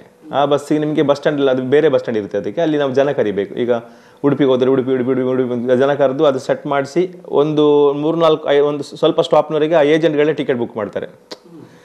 ಆಮೇಲೆ ಕಂಡಕ್ಟರ್ ಕಂಟಿನ್ಯೂ ಮಾಡುವಂಥದ್ದು, ಆ ಥರ ಒಂದು ಇದಿತ್ತು. ಈಗ ಸಹ ಇದೆ. ಸೊ ಅದು ಕೆಲಸ ಮಾಡಿದ್ದೀನಿ ಸ್ವಲ್ಪ ಸಮಯ. ಮತ್ತು ಸುಮಾರು ಟೈಮ್ ಆಟೋ ಬಿಟ್ಟಿದ್ದೀನಿ, ಮಂಗಳೂರಲ್ಲಿ ಬಿಟ್ಟಿದ್ದೀನಿ, ನಮ್ಮ ಊರ ಕಡೆನೇ ಬಿಟ್ಟಿದ್ದೀನಿ. ಆಟೋ ಬಿಡ್ತಾ ಇದ್ದೆ. ಮತ್ತು ಫ್ಲೈಟ್ ಫ್ಯಾಕ್ಟ್ರಿಗೆ ಹೋಗಿದ್ದೀನಿ. ಅಂದರೆ ಎಲ್ಲಿ ಇನ್ಕಮ್ಗಳು ಸ್ವಲ್ಪ ಅಲ್ಲಿ ಜಾಸ್ತಿ ಸಿಗುತ್ತೆ ಅಂದಾಗ ಆ ಥರ ಹೋಗ್ತಾ ಇದ್ದೆ, ಮಾಡಿದ್ದೀನಿ. ಮತ್ತು ಬಟ್ಟೆ ಅಂಗಡಿಲಿದ್ದೆ ಮಂಗಳೂರಲ್ಲಿ, ಸ್ವಲ್ಪ ಜಾಸ್ತಿ ನಿಂತದ್ದು ಅದೇ ಬಟ್ಟೆ ಅಂಗಡಿ. ಜಾಸ್ತಿ ಅಲ್ಲ, ಸ್ವಲ್ಪ ವರ್ಷ ಅಲ್ಲಿದ್ದೆ ಮಂಗಳೂರಲ್ಲಿ. ಬಿಗ್ ಜೀನ್ಸ್ ಅಂತ ಇತ್ತು, ಖಜಾನ ಅಂತ ಈಗ ಶಾಪ್ ಇದೆ ಈಗಲೂ ಮಂಗಳೂರಲ್ಲಿ, ದೊಡ್ಡ ಶಾಪ್ ಅದು ಬಟ್ಟೆ ಅಂಗಡಿದು. ಅವರದ್ದೇ ಬಿಗ್ ಜೀನ್ಸ್ ಅಂತ ಇತ್ತು, ಈಗ ಅದು ಕ್ಲೋಸ್ ಆಗಿದೆ. ಬಟ್ ಅವರೇನೋ ಅಬ್ರಾಡಲ್ಲಿ ಸೆಟ್ ಆಗಿದ್ದಾರೆ. ಅದರಲ್ಲಿ ಸುಮಾರು ಟೈಮ್ ಕೆಲಸ ಮಾಡಿದ್ದೆ. ಆಮೇಲೆ ನಮ್ಮದು ಊರಲ್ಲಿ ನಮ್ಮದು ಫ್ರೆಂಡ್ದು ಅಣ್ಣ ಫರ್ನಿಚರ್ ಶಾಪು ಸ್ಟಾರ್ಟ್ ಮಾಡಿದೆ. ಫರ್ನಿಚರ್ ಶಾಪ್ ಅಂದರೆ ಅದೇ ಮ್ಯಾನುಫ್ಯಾಕ್ಚರಿಂಗ್ದು, ಫರ್ನಿಚರ್ದು ಮ್ಯಾನುಫ್ಯಾಕ್ಚರಿಂಗ್. ಸೊ ನಾನು ಮಾತಲ್ಲೆಲ್ಲ ಸ್ವಲ್ಪ ಹುಷಾರಿದ್ದೆ ಆವಾಗಲೇ, ಮಾತಾಡೋದೆಲ್ಲ ಸ್ವಲ್ಪ ಬೇಗ ಅರ್ಥ ಆಗುತ್ತೆ. ಇನ್ನೊಬ್ಬರಿಗೆ ಹೇಳುವಾಗಲೂ ಸ್ವಲ್ಪ ಅವರಿಗೆ ಅರ್ಥ ಆಗೋ ಥರ ಮಾತಾಡ್ತೀನಿ ಅಂತ, ಚೆನ್ನಾಗಿ ಮಾಡ್ತೀನಿ ಅಂತ ಅವ್ರೇನು ಹೇಳಿದರು, ನೀನು ಬಾ ನಮಗೆ ಶಾಪ್ಸಿಗೆಲ್ಲ ಹೋಗಿ ಸ್ವಲ್ಪ ಇದು ಆರ್ಡ್ರ್ ಎಲ್ಲ ಏನಾದರೂ ಆರ್ಡರ್ಸ್ ಇದ್ದರೆ ತೊಗೊಂಬಾ, ಸಂಬಳ ಕೊಡೋ ಚೆನ್ನಾಗಿ ಅಂತ. ಸೊ ಹಾಗೆಲ್ಲ ಆಯಿತು. ನೋಡುವಾಗ ಅಲ್ಲಿ ಸ್ಟಾರ್ಟಿಂಗಲ್ಲಿ ಕೆಲಸ ಜನ ಇರಲಿಲ್ಲ ಅವರಿಗೆ. ಅದು ಫಿನಿಶಿಂಗ್ ಮಾಡ್ತಾರಲ್ಲ, ಕಾರ್ಪೆಂಟ್ರ್ ಅದು ಫರ್ನಿಚರ್ ರೆಡಿ ಮಾಡಿ ಅದನ್ನು ಫಿನಿಶಿಂಗ್ ಬರುತ್ತೆ, ಅದಕ್ಕೆ ಪಾಲಿಷ್ ಮಾಡ್ತಾರೆ ಅದನ್ನು. ಸೊ ಅದಕ್ಕೆ ಸ್ವಲ್ಪ ಜನ ಅವರಿಗೆ ಸಿಕ್ಕಿಲ್ಲ. ಸೊ ಅವಾಗ ಹೇಳಿ ಇದು ಎರಡನ್ನ ಬ್ಯಾಲೆನ್ಸ್ ಮಾಡ್ತಾಯಿರು, ಸ್ಟಾರ್ಟಿಂಗಲ್ಲಿ ಇದು ಮಾಡ್ತಾಯಿರು, ಮತ್ತು ಅದು ನೋಡೋಣ ಅಂತೇಳಿ. ಸೊ ನಾನು ಅದಕ್ಕೆ ಹೋದಾಗ ಅವರಿಗೆ ನಂದು ಕೆಲಸ ಎಲ್ಲ ಸ್ವಲ್ಪ ಸ್ಪೀಡ್ ಮತ್ತು ಫಿನಿಶಿಂಗ್ ಎಲ್ಲ ಚೆನ್ನಾಗಾಯಿತು. ಅವರು ಅದಕ್ಕೆ ಸೆಟ್ ಮಾಡಿದ್ರು ನಾನು ಮತ್ತು ಅದೇ ಕಂಟಿನ್ಯೂ ಆಯಿತು. ಸುಮಾರು 8 ವರ್ಷ ಅಲ್ಲೇ ಕೆಲಸ ಮಾಡಿದೆ, ಸೇಮ್ ಫ್ಯಾಕ್ಟ್ರಿಲಿ. ಬಟ್ ತುಂಬ ಡಸ್ಟ್, ಅದು ಡಸ್ಟ್ ಅಂದರೆ ಹೆವಿ ಡಸ್ಟ್. ಅದು ಪಾಲಿಶು ನಿಮಗೆ ಕೆಮಿಕಲ್ ತುಂಬ ಹೆವಿ ಡೇಂಜರ್ ಅದು. ಅಂದರೆ ಇದೆಲ್ಲ ಕಟ್ತಾ ಇದ್ವಿ, ಬಟ್ಟೆ ಎಲ್ಲ ಫುಲ್ ಕಟ್ಟಿ, ತಲೆಗೆ ಮುಖಕ್ಕೆಲ್ಲ ಬಟ್ಟೆ ಕಟ್ಟಿ ಮಾಡ್ತೀವಿ. ಅದು ಫಸ್ಟಿಗೆ ನೀವು ರೆಡಿ ಆದ ನಮಗೊಂದು ಇದರಲ್ಲಿ ಹಿಡಿಬೇಕು, ಒಂದು ಗ್ರೈಂಡರ್ ಥರ. ನೀವು ಇದೆಲ್ಲ ಟೈಲ್ಸಲ್ಲಿ ಇದು ಮಾಡಿ ನೋಡ್ತೀರ, ಅದೇ ಥರ ಒಂದು ಪೇಪರ್ ಬರುತ್ತೆ, ಅದರಲ್ಲಿ ಫುಲ್ ನೈಸ್ ಹಿಡಿದು ಆಮೇಲೆ ಅದಕ್ಕೆ ಕೈಯಲ್ಲಿ ಪೇಪರ್ ಹಾಕಿ, ಮತ್ತು ಸುಮಾರು ಕೆಲಸ ಇರುತ್ತೆ. ಅದು ತುಂಬ ಪ್ರೋಸೆಸ್ ಇದೆ. ಒಂದು ರೆಡಿ ಆಗಬೇಕಾದ್ರೆ ಅದು ಹಿಡಿದು ಕೈಯಲ್ಲಿ ಪೇಪರ್ ಹಾಕಿ, ಮತ್ತು ಸೀಲರ್ ಅಂತ ಬರುತ್ತೆ, ಅದು ಕೈಯೆಲ್ಲ ನಿಮಗೆ ತೂತಾಗ್ಬಿಡುತ್ತೆ. ಅದು ತುಂಬ ಹೆವಿ ಕೆಮಿಕಲ್. ಅದು ನನಗೆಲ್ಲ ಆಗ್ತಾನೆ ಇರಲಿಲ್ಲ. ಅದು ಸ್ವಲ್ಪ ಟೈಮ್ ಆದಮೇಲೆ ನಂದೆಲ್ಲ ಕೈಯೆಲ್ಲ ತೂತಾಗಿ ಹಿಂಗೆ ಓಪನ್ ಆಗಿ ಎಲ್ಲ ಇದು ಬ್ಲಡ್ ಥರ ಬರ್ತಾಯಿತ್ತು ನಂದು. ಒಂಥರ ಹೆವಿ ಡೇಂಜರ್. ಎಲ್ಲರಿಗಾಗಲ್ಲ, ಬಟ್ ನಂದೆಲ್ಲ ತುಂಬ ಸ್ಮೂತ್ ಸ್ಕಿನ್. ಸೊ ಅದನ್ನು ಮಾಡ್ತಾ ಇದ್ದೆ. ಅದೆಲ್ಲ ಒಂದು 8 ವರ್ಷ ಮಾಡಿ, ಮತ್ತು ಅಲ್ಲೇ ನನಗೆ ಒಂದು ಒಳ್ಳೆ ಇದು ಕೊಟ್ಟಿದ್ರು, ಒಂದು 4-5 ಜನ ಹುಡುಗರು ನನ್ನ ಜೊತೆ ಕೆಲಸ ಮಾಡೋಕ್ಕೆ. ನಾನು ಅದನ್ನು ನೋಡ್ಕೊಳ್ಳೋ ಥರ ಆ ಥರನೂ ಇತ್ತು. ಅಂದರೆ ವಿದ್ಯೆ ಕೆಲಸ ಮಾಡಿಕೊಂಡು ಆವಾಗೆಲ್ಲ ನಿದ್ದೆನೇ ಕಮ್ಮಿ. ಆ್ಯಕ್ಚುಲಿ ನಿಜ ಹೇಳ್ಬೇಕಂದ್ರೆ ನಿದ್ದೆ ಮಾಡಿದ್ದೇ ಕಮ್ಮಿ ಆ ದಿನಗಳಲ್ಲಿ. ನೈಟ್ ಎಲ್ಲ ತುಂಬ ಕೆಲಸ, ಅಂದರೆ ಹೆವಿ ವಾರ್ಡರ್ ಸಿಕ್ತು ಅವ್ರಿಗೆ. ತುಂಬ 2 ಗಂಟೆ 3 ಗಂಟೆ ಹೋಗೋದು ಮನೆಗೆ, ಮತ್ತೆ 8 ಗಂಟೆ ಮತ್ತೆ ಜಾಯ್ನ್ ಆಗಬೇಕು ಬೆಳಿಗ್ಗೆ, ಈ ಥರ. ಆವಾಗಲೇ ನಾಟಕದೆಲ್ಲ ಹುಚ್ಚಿತ್ತು, ಬಟ್ ಹೋಗೋಕ್ಕಾಗ್ತಿರ್ಲಿಲ್ಲ ಕೆಲಸ ಮಾಡೋದು. ಹೌದು, ಆಸಕ್ತಿ ನಾನು 7th ಸ್ಟಾರ್ಟ್ ಮಾಡಿದೆ ಸರ್. ನನ್ನ 7ನೇ ಕ್ಲಾಸಲ್ಲಿ ಫಸ್ಟ್ ನಾಟಕ ಮಾಡಿದ್ದು 7ನೇ ಕ್ಲಾಸಲ್ಲಿ. ಅದೇ ಸಿನಿಮಾದ ಹುಚ್ಚಿತ್ತು ಮೊದಲೇ. ನಮಗೆ ಮೊದಲೇ ಅಮ್ಮನಿಗೆ ತುಂಬ ಕ್ರೇಜಿ ಸಿನಿಮಾ ಅಂದರೆ. ಸೊ ನಾವೆಲ್ಲ ಮಿನಿಮಮ್ ತಿಂಗಳಿಗೆ 2 ಸಲ ಆದರೂ ಸಿನಿಮಾ ಹೋಗ್ತಾ ಇದ್ವಿ. ಮಿನಿಮಮ್ ತಿಂಗಳಿಗೆ 2 ಸಲ ಆದರೂ ಸಿನಿಮಾ ಹೋಗ್ತಾ ಇದ್ವಿ. ನಮ್ಮಲ್ಲಿ ಅದು ನಮ್ಮ ಮನೆಯಿಂದ ಒಂದು 8 ಕಿಲೋಮೀಟರ್ಸ್ ಹೊಸಂಗಡಿ ಅಂತ ಇದೆ, ಅಲ್ಲೊಂದು ಥಿಯೇಟ್ರ್ ಇತ್ತು, ಹಿಲ್ ಸೈಡ್ ಟಾಕೀಸ್ ಅಂತ. ಇದು ಏನು ಹೇಳ್ತಾರೆ, ಅದು ಹುಲ್ಲಿದ್ದು ಟಾಕ್ಸ್ ಹೇಳ್ತಾರಲ್ಲ, ಈ ಕಡೆ ಮುಳಿ ಅಂತ ಹೇಳ್ತೀವಿ ನಾವು, ಅದರದ್ದು. ಬಟ್ ತುಂಬ ಒಳ್ಳೆ ಕ್ಲಾರಿಟಿ, ಅದು ಸೌಂಡ್ ಎಫೆಕ್ಟ್, ಅದು ತುಂಬ ಮಜಾ. ನಮ್ಮ ಮಂಗಳೂರು ಬಂದರೂ ಆ ಕ್ಲಾರಿಟಿ ಸಿಗ್ತಾ ಇರಲಿಲ್ಲ, ಅಷ್ಟು ಚಂದ. ಅಷ್ಟು ಏನೋ ಒಂದು ಸೌಂಡ್ ಇಫೆಕ್ಟ್ ತುಂಬಾ ಮಜಾ. ಅದು ಯಾವುದೇ ಕೆಲಸ ಮಾಡಬೇಕಾದ್ರೂ ಏಕಾಗ್ರತೆಯಿಂದ ಮಾಡಬೇಕು. ಟಿವಿ ನೋಡ್ತಾ ಹೋಮ್ವರ್ಕ್ ಮಾಡಿದ್ರೆ ಏನು ಅರ್ಥ ಆಗುತ್ತೆ? ಸೊ ಅಲ್ಲಿ ಸಿನಿಮಾಕ್ಕೆ ಸಂಜೆ ಹೋಗ್ತಾ ಇದ್ವಿ, ನೈಟ್ ಶೋಗೆ 6:30 ಮೇಲೆ. ಸೊ ಬರ್ಬೇಕಾದ್ರೆ 10 ಗಂಟೆ ಆಗ್ತದೆ, ಆಟೋ ಮಾಡ್ಕೊಂಡು ಹೋಗ್ತಾ ಇದ್ವಿ. ಕೆಲವು ಸಲ ಬಸ್ಸಲ್ಲಿ ಹೋಗಿ ಬರ್ಬೇಕಾದ್ರೆ ಆಟೋ ಮಾಡ್ಕೊಂಡು ಬರ್ತಾ ಇದ್ವಿ, ಎಲ್ಲರೊಟ್ಟಿಗೆ, ಅಕ್ಕನವರೆಲ್ಲ ಫುಲ್ ಫ್ಯಾಮಿಲಿ ಹೋಗೋದು. ಸೊ ಹಾಗೆ ಅದೊಂದು ಹುಚ್ಚಿತ್ತು ಈ ಸಿನಿಮಾ ನೋಡಿ ನೋಡಿ ನೋಡಿ ನೋಡಿ. ಸುಮಾರು ನಾನು ನೋಡೋದು ಸಿನಿಮಾ ಇಲ್ಲ ಸರ್, ಹಳೆ ಸಿನಿಮಾಗಳೆಲ್ಲ ನೋಡಿದ್ದೀನಿ ಆಲ್ಮೋಸ್ಟ್. ವಿಷ್ಣು ಸರ್ದೆಲ್ಲ ಬಂದರೆ ಮುಗೀತು, ಫಸ್ಟ್ ಡೇನೆ, ಫ್ರೈಡೇನೆ ಹೋಗೋದು. ವಿಷ್ಣು ಸರ್ದೆಲ್ಲ ಅಮ್ಮನೂ ದೊಡ್ಡ ಫ್ಯಾನು, ನಾನು ದೊಡ್ಡ ಫ್ಯಾನ್ ವಿಷ್ಣು ಸರ್ದು. ಅದು ಬಿಟ್ಟರೆ ನಾನು ದೊಡ್ಡ ಫ್ಯಾನು ಮಲಯಾಳಂ ಮೋಹನ್ ಸರ್ದು, ಅವರಂದರೆ ದೊಡ್ಡ ಫ್ಯಾನ್ ನಾನು. ಸೊ ಹೋಗ್ತಾ ಇದ್ವಿ ಸಿನಿಮಾಕ್ಕೆ. ಸೊ ಸಿನಿಮಾ ಮುಗಿಸಿ ಬಂದರೆ ಎಲ್ಲ ಅದೇ ಒಂಥರ ಇರುತ್ತಲ್ಲ ಮಕ್ಕಳಿಗೆಲ್ಲ ಕ್ರೇಜಿ, ಒಬ್ಬನಿರುವಾಗ ಪರ್ಫಾರ್ಮ್ ಮಾಡೋದು. ಈಗ ನಮ್ಮ ಮಕ್ಕಳು ನೋಡೋಕೆ ನೆನಪಾಗುತ್ತೆ ಕೆಲವು ಸಲ, ನಾವು ಈ ಥರ ಮಾಡಿದ್ವಿ ಮೊದಲು ಅಂತ. ಸುಮ್ಮನೆ ನಾವು ಪರ್ಫಾರ್ಮ್ ಮಾಡೋದು, ಬಾತ್ರೂಮಲ್ಲಿ ಸ್ನಾನಕ್ಕೆ ಹೋದ್ರೆ ಅಲ್ಲಿ ಏನಾದರೂ ನೋಡೋದು, ಆ ಥರ ಎಲ್ಲ ಮೊದಲು ಆ ಕ್ರೇಜ್ ಇತ್ತು. ಸೊ ಏನಾಯಿತು, 7th ಸ್ಟ್ಯಾಂಡರ್ಡಲ್ಲಿ ಯೋಜನೋತ್ಸವ ಇತ್ತು ಸ್ಕೂಲಲ್ಲಿ, ಹೈಸ್ಕೂಲಲ್ಲಿ ಯೋಜನೋತ್ಸವ. ಸೊ ಆವಾಗ ನಮ್ಮ ಟೀಚರ್ ಶ್ಯಾಮ್ಲಾ ಟೀಚರ್ ಅಂತ ಹೇಳಿ ಇದ್ದಾರೆ, ಅವರೆಲ್ಲ ಗೊತ್ತು. ನಾನು ಸ್ವಲ್ಪ ಅಂದರೆ ಸ್ಕೂಲಲ್ಲಿ ತುಂಬ, ನನಗೆ ಸ್ಕೂಲಲ್ಲಿ ಕಂಪ್ಲೇಂಟ್ಸ್ ಅಂತ ಇಲ್ಲ ನಾನು ಅವತ್ತಿನವರೆಗೂ. ಅವ್ನು ಹಂಗೆ ಮಾಡ್ದ, ಹಿಂಗೆ ಮಾಡ್ದ, ಗಲಾಟೆ ಮಾಡ್ದ, ಅದು ಮಾಡ್ದ, ಪ್ರಾಬ್ಲಮ್ ಆಯಿತು, ಅವ್ನು ಕೊಡ್ದ, ಇವನು ಅದೇನಿಲ್ಲ. ವೆರಿ ಡೀಸೆಂಟ್ ಸ್ಕೂಲಲ್ಲಿ, ತುಂಬ ಡೀಸೆಂಟ್ ನಾನು. First bench. ಸೊ ಹೈಟು ಸ್ವಲ್ಪ ಕಮ್ಮಿ ಇದಲ್ಲ. ಸೊ ಫಸ್ಟ್ ಬೆಂಚ್ ನಾವು. ಟೀಚರ್ ಹೇಳಿದರು ನಾಟಕ ಮಾಡಿ ನೀವು ಅಂತ. ನಂದು ಫ್ರೆಂಡ್ ಎಲ್ಲದ ಸುರೇಶ್ ಅಂತೇಳಿ, ಅವನು ಒಳ್ಳೆ ಪರ್ಫಾರ್ಮರ್. ಆ್ಯಕ್ಚುಲಿ ಅವನು ಈಗ ಸಿನಿಮಾ ಇದರಲ್ಲಿ ಇದ್ದಿದ್ರೆ ಇನ್ನು ಅವನು ಸಿನಿಮಾದಲ್ಲಿ ಇರ್ತಾ ಇದ್ದ, ಒಳ್ಳೆ ಪರ್ಫಾರ್ಮರ್. ಆ ಟೈಮಲ್ಲೆಲ್ಲ NS ರಾವ್ದು ಮತ್ತು ಮುಖ್ಯಂದು ಚಂದ್ರದಲ್ಲಿ ಪರ್ಫಾರ್ಮ್ ಆ ಟೈಮಲ್ಲಿ ಮಾಡ್ತಿದ್ದ ಅವನು 7th 8th ಹಾಗೆ. ನಾವು ಅವನಿಗೆ ಹೆಸರಿದ್ದದೆ ಕಿಲಕಿಲ ಸುರೇಶ ಅಂತ. ಕೀಲ ಅದು ಯಾವ ರದ್ದ ಬಾಯಲ್ಲಿ. ಸೊ ಅವನಿಗೆ ಹೆಸರಿದ್ದದೆ ಕಿಲಕಿಲ ಸುರೇಶ ಅಂತ ಕರಿತಿದ್ದದ್ದು ನಾವು. ಹಾಗೆ ನಾಟಕ ಮಾಡಿದ್ವಿ. ನಾಟಕ ಈಗ 20 ನಿಮಿಷ ಟೈಮ್ ಇತ್ತು ನಾಟಕಕ್ಕೆ. 20 ನಿಮಿಷದಲ್ಲಿ ನಾಟಕ ಮುಗಿಬೇಕು. ಬೇರೆ ಸ್ಕೂಲಿಂದ ಬಂದಿದ್ದರು. ಸೊ ಸರ್ಟಿಫಿಕೇಟ್ ಸಿಗುತ್ತೆ ಒಳ್ಳೆ ಆದರೆ. ಫಸ್ಟ್ ಸೆಕೆಂಡ್ ಪ್ರೈಸ್ ಇತ್ತು, ಸರ್ಟಿಫಿಕೇಟ್ ಸಿಗುತ್ತೆ, ಮೆಡಲ್ಸ್ ಥರ ಹಾಕ್ತಾರೆ ಅಂತ. ಸೊ ನಮ್ದು ಏನಾಯಿತು, ನಾನೇ ಆ ಟೈಮಲ್ಲಿ ಫಸ್ಟ್ 7th ನಾನು ನಾಟಕ ಬರೆದಿದ್ದು. ನಾನು ಕೊಲೆಗಾರ ದೀಪಕ್ ಅಂತ ನಾನೇ ಬರೆದಿದ್ದು. ಸಿನಿಮಾ ನೋಡಿ ಹುಚ್ಚಿತ್ತಲ್ಲ, ಏನೇನೋ ಮಾಡಿ ಒಂದು ನಾಟಕ ಬರೆದಿದ್ದೆ ಚಿಕ್ಕದು. ಕೊಲೆಗಾರ ದೀಪಕ್ ಒಂದು ಸ್ಕ್ರಿಪ್ಟ್ ಬರೆದಿದ್ದೆ, ದೀಪಕ್ ನಾನೇ ಮಾಡಿದೆ. ಸೊ ಕ್ಯಾರೆಕ್ಟ್ರು ತುಂಬ ಆ ಟೈಮಲ್ಲಿ ದೊಡ್ಡ ಸೆಟ್ಟಿಂಗ್ ನಮ್ಮದು. ಇದು ಜೈಲದೆಲ್ಲ ಸೆಟ್ಟಿಂಗ್ ಇತ್ತು. ಸಿನಿಮಾ ನೋಡಿ ಹುಚ್ಚಿತ್ತಲ್ಲ, ಈಗೆಲ್ಲ ಮಾಡಿ ಬರೋದು, ಪ್ರಭಾಕರಲ್ಲಿ ಈಗೆಲ್ಲ ಮಾಡಿ ಬರ್ತಾರಲ್ಲ ಸಿನಿಮಾದಲ್ಲಿ, ಅದೇ ಥರ ನಾವೇನಾದ್ರು ಮಾಡೋಣ ಅಂತೇಳಿ ಈ ಪೈಪ್ ಎಲ್ಲ ಹಾಕಿ, ಪ್ಲಾಸ್ಟಿಕ್ PVC ಪೈಪ್ ಇರುತ್ತಲ್ಲ, ಅದೆಲ್ಲ ಬ್ಲ್ಯಾಕ್ ಪೈಪ್ಸ್ ಎಲ್ಲ ಸೆಟ್ಟಿಂಗ್ ಥರ ಎಲ್ಲ ಮಾಡಿ ಅದರಿಂದೆಲ್ಲ ಹೊರಗೆ ಬರೋದೆಲ್ಲ ಪ್ಲ್ಯಾನ್ ಇತ್ತು. ಸೊ ಜೈಲಿಂದ ಎಸ್ಕೇಪ್. ಅವನು ಅಪ್ಪನೇ ಮರ್ಡರ್ ಮಾಡಿರ್ತಾನೆ. ಅಂದರೆ ಗೊತ್ತಿಲ್ಲ ಇವಾಗ ಜನ್ರೇಷನಲ್ಲಿ ಹೆಂಗಿರುತ್ತೆ ಅಂತ. ಅದೇ ಮಕ್ಕಳಿಗೆ ಬೆಳೀತಾ ಒಂದಷ್ಟು ವಿಚಾರಗಳು ಗೊತ್ತಾಗಲ್ಲ, ಅವ್ರೇನು ಹೇಳ್ತಾರೆ. ಸೊ ಅವರು ಅದನ್ನ ರಾಂಗ್ ಡಿಸಿಷನ್ ತಗೊಳ್ತಾರೆ. ಅವ್ರದ್ದು ರಾಂಗ್ ಪ್ರೊಸೆಸ್ಗೆ ಹೋಗಿರುತ್ತೆ, ಅದು ಇಲ್ಲ ತಪ್ಪು ಅಂತ. ಸೊ ಆ ಏಜಲ್ಲಿ ಹಾಗೆ ಇರುತ್ತೆ. ಸೊ ಅದನ್ನು ಒಂದು ಚಿಕ್ಕ ಕಥೆಯಾಗಿ ಮಾಡ್ಕೊಂಡಿದ್ದು ನಾನು.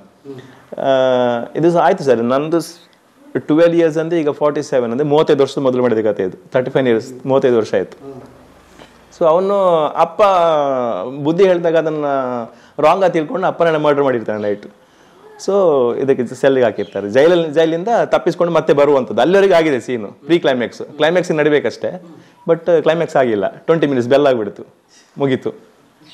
ಅಯ್ಯೋ ಇಷ್ಟೆಲ್ಲ ಮಾಡಿ ಸುಮಾರು ಜನಕ್ಕೆ ಬೇಜಾರು. ಒಳ್ಳೆ ಸೆಟ್ಟಿಂಗ್ ಎಲ್ಲ ಮಾಡಿದ್ರು ಪಾಪ ಹುಡುಗರು, ಯಾರು ಮಾಡಿಲ್ಲ ಈ ಥರ ಅಂತ. ಬರೀ 4 ಚೇರ್ ಇಟ್ಕೊಂಡು ಅದೆಲ್ಲ ಮಾಡ್ಕೊಂಡಿದ್ರು ಬೇರೆ ನಾಟಕ. ನಾವೆಲ್ಲ ಸ್ವಲ್ಪ ಸೆಟ್ಟಿಂಗ್ ಎಲ್ಲ ಮಾಡಿದ್ವಲ್ಲ, ಎಲ್ರಿಗೂ ಬೇಜಾರಾಯಿತು. ಆಮೇಲೆ ನೋಡ್ಬೇಕಾದ್ರೆ ನಾವೇ ಸೆಕೆಂಡ್ ಪ್ರೈಸು ವಿದೌಟ್ ಕ್ಲೈಮ್ಯಾಕ್ಸು. ಈ ಥರ ಆಗುತ್ತಲ್ಲ, ಕ್ಲೈಮ್ಯಾಕ್ಸ್ ಗೊತ್ತಲ್ಲ. ಇದು ನಾವು ಉಳಿದವ್ರು ಕಂಡ ಸಿನಿಮಾ ಥರ ಆಗಿದೆ, ಏನು ಬೇಕೋ ತಿಳ್ಕೊಳ್ಳಿ, ಆಮೇಲೆ ಹೊರಗೆ ಬಂದು ಏನು ಬೇಕಾದ್ರೆ ಮಾಡ್ಕೊಡ್ತಾರೋ ಅಂತ. ಸೊ ಆಯಿತು. ಅದಾದಮೇಲೆ ಅದೇ ನಮ್ಮ ಮನೆ ಪಕ್ಕನೇ ಒಂದು ಭಜನಾ ಮಂದಿರ ಇದೆ, ಮಹಾಕಾಳಿ ಭಜನಾ ಮಂದಿರ. ಅಲ್ಲಿ ವರ್ಷಕ್ಕೂ ನವರಾತ್ರಿಗೆಲ್ಲ ತುಂಬ ಚೆನ್ನಾಗಿ ನಾಟಕ ಎಲ್ಲ ಮಾಡೋರು. ಪ್ರತಿ ವರ್ಷ ನಾಟಕ ನಡೀತಾ ಇರುತ್ತೆ. ನಾವೆಲ್ಲ ಹೋಗಿ ನೋಡ್ತಾ ಇದ್ವಿ ಮಕ್ಕಳೆಲ್ಲ. ಅದೇ ವರ್ಷ ಏನಾಯಿತು, ನಮಗೊಂದು ಅವಕಾಶ ಸಿಕ್ತು. ಅಲ್ಲಿ ಸಿಕ್ಕಿದ್ದು ಒಂದು ಅನ್ಎಕ್ಸ್ಪೆಕ್ಟೆಡ್. ಯಾರೋ ಮಾಡಬೇಕಿತ್ತು, ಅವ್ನು ಬರೋಕ್ಕಾಗಿಲ್ಲ, ಹುಷಾರಿಲ್ಲ ಅಂತ ನಂಗೆ ಸಿಕ್ತು. ಒಂದು ಸ್ಕಿಟ್ ಮಾಡ್ತಾರೆ. ಸ್ಕಿಟ್ ಭಾರಿ ಫೇಮಸ್ ಅವಾಗ. ಇವಾಗ ಏನು ನಾವು ಮಜಾ ಬರ್ತಾ ಎಲ್ಲ ಮಾಡ್ತಿದ್ವಲ್ಲ, ಆ ಟೈಮಲ್ಲಿ ನಮ್ಮ ಊರಲ್ಲಿ ಭಾರಿ ಫೇಮಸ್ ಸ್ಟೇಜ್. ನಮ್ಮ ನಿಜ ಹೇಳ್ಬೇಕಾದ್ರೆ ನಮ್ಮ ತೂಮಿನಾಡು ಒಂದು ಕಲಾವಿದರ ಬೀಡೋದು. ಅಷ್ಟು ಜನ ಅದರಲ್ಲಿ ಬಂದಿದ್ದು, ನಾವು ಬೆಳಕಿಗೆ ಬಂದಿದ್ದು 2-3 ಜನ. ನಾನು ಆಗಿರ್ಬೋದು, JP ಆಗಿರ್ಬೋದು. ಈಗ ಪದ್ಮನಾಭ ಅಂತೇಳಿ ಒಬ್ಬರು, ನೀವು ಸರ್ಕಾರಿ ಸಿನಿಮಾ ನೋಡಿರ್ಬೋದು, ಅದ್ರಲ್ಲಿ PT ಮಾಸ್ಟರ್ ಮಾಡಿದ್ವಿ. ಅವನು ನನಗಿಂತ ಸೀನಿಯರ್. ಅವನೆಲ್ಲ ಈ ಸಿನಿಮಾಕ್ಕೆಲ್ಲ ನಾನು ಹಾಕ್ಕೊಂಡಿದ್ದು. ಪಾಪ ಅವಕಾಶಗಳಿರಲಿಲ್ಲ. ಇಂಥ ಸುಮಾರು ಜನ ಇದ್ದಾರೆ. ಒಳ್ಳೊಳ್ಳೆ ಡ್ಯಾನ್ಸರ್ಸ್ಗಳಿದ್ರು ನಮ್ಮೂರಲ್ಲಿ, ಎಲ್ಲನೂ. ಬಟ್ ಅವಕಾಶ ಆಗಿದೆ. ಇವಾಗ ನೀವು ಗರುಡಗಮನ ನೋಡಿರ್ಬೋದು. ಗರುಡಗಮನ ಸಿನಿಮಾದಲ್ಲಿ ರಾಜ್ವಿ ಶೆಟ್ಟಿ ಜೂನಿಯರ್ ಮಾಡ್ತಾರಲ್ಲ ಹುಡುಗ, ಅವನು ನಮ್ಮ ತುಮಿನಾಡಿನವನೇ. JPN ಹಾಕಿರೋದು ಅವನು ಒಳ್ಳೆ ಪರ್ಫಾರ್ಮರ್. ಈ ಥರ ಸುಮಾರು ಮಕ್ಕಳಿದ್ದಾರೆ ಅಲ್ಲಿ. ಈ ಕಂಪೇರ್ ಟು ಇವಾಗ ನನಗೆ ಕಮ್ಮಿ ಅಂತ ಅನಿಸ್ತಾ ಇದೆ. ಬಟ್ ದ್ಯಾಟ್ ಟೈಮ್ ಎಲ್ಲ ಸೂಪರ್ ಕಲಾವಿದರು.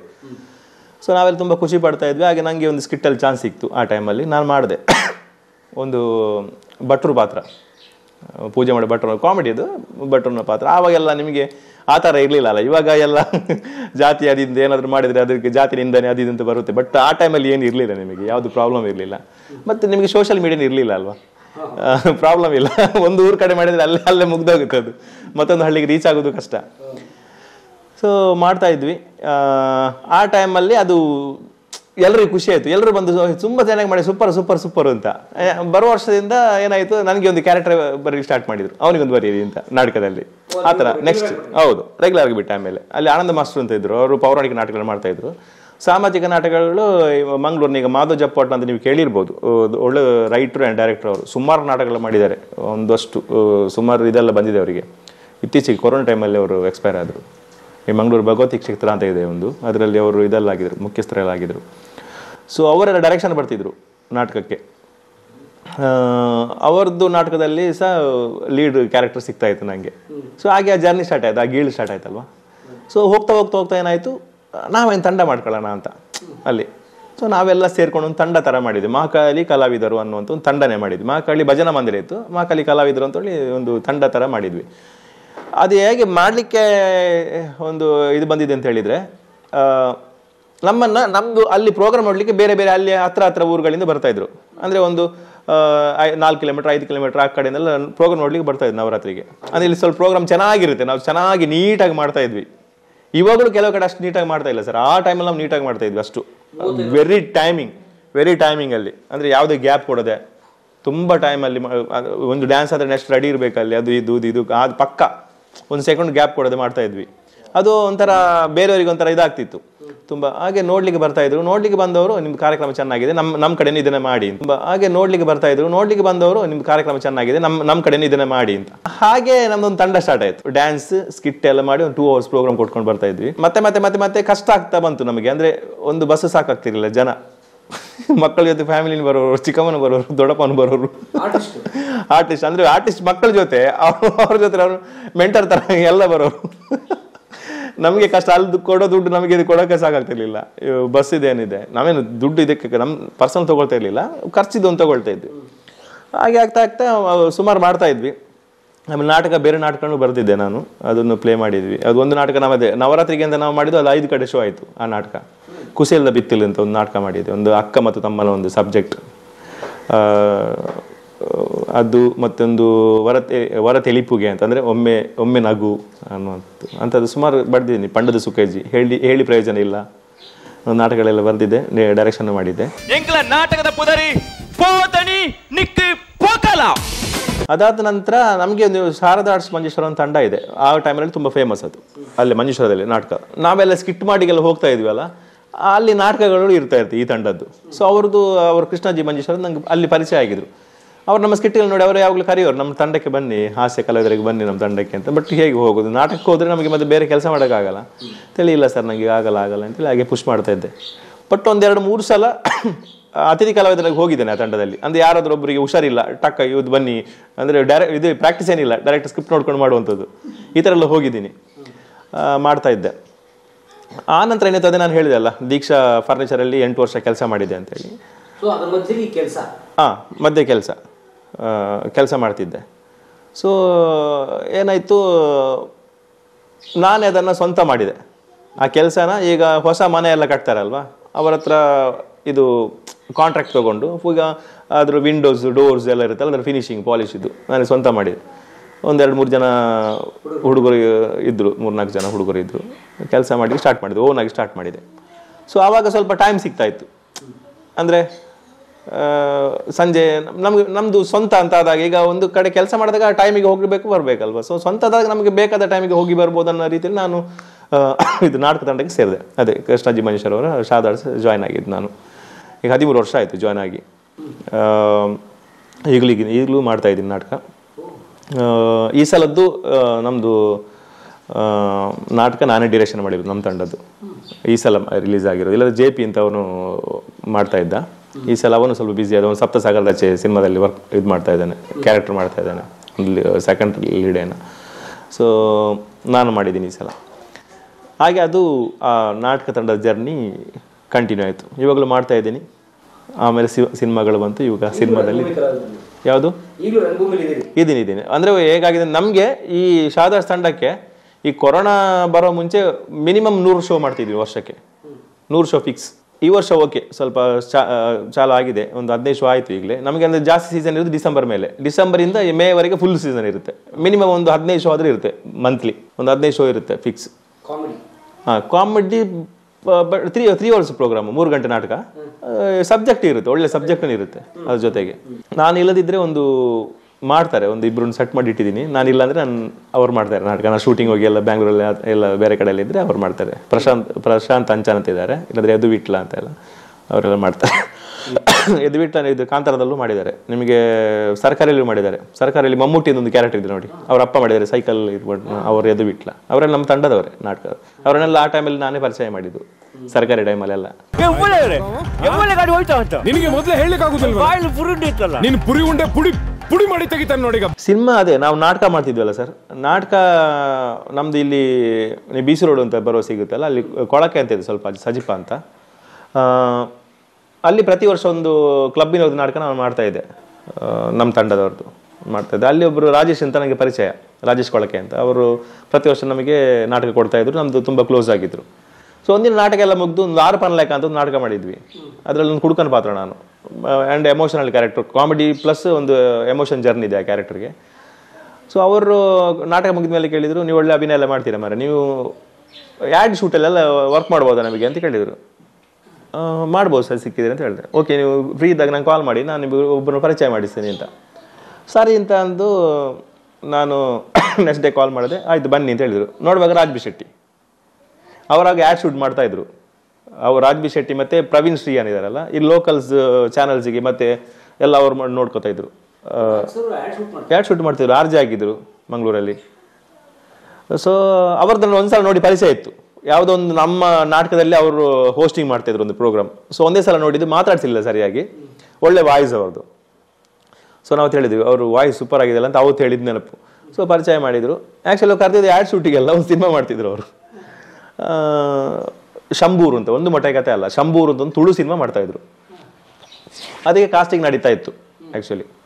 ಸೊ ನಾನು ಒಂದು ಮೇಜರ್ ಕ್ಯಾರೆಕ್ಟರ್ಗೆ ಅವರು ಆಡಿಷನ್ ತಗೊಳ್ಳೋಣ ಅಂತ ಕರೆದಿದ್ದು.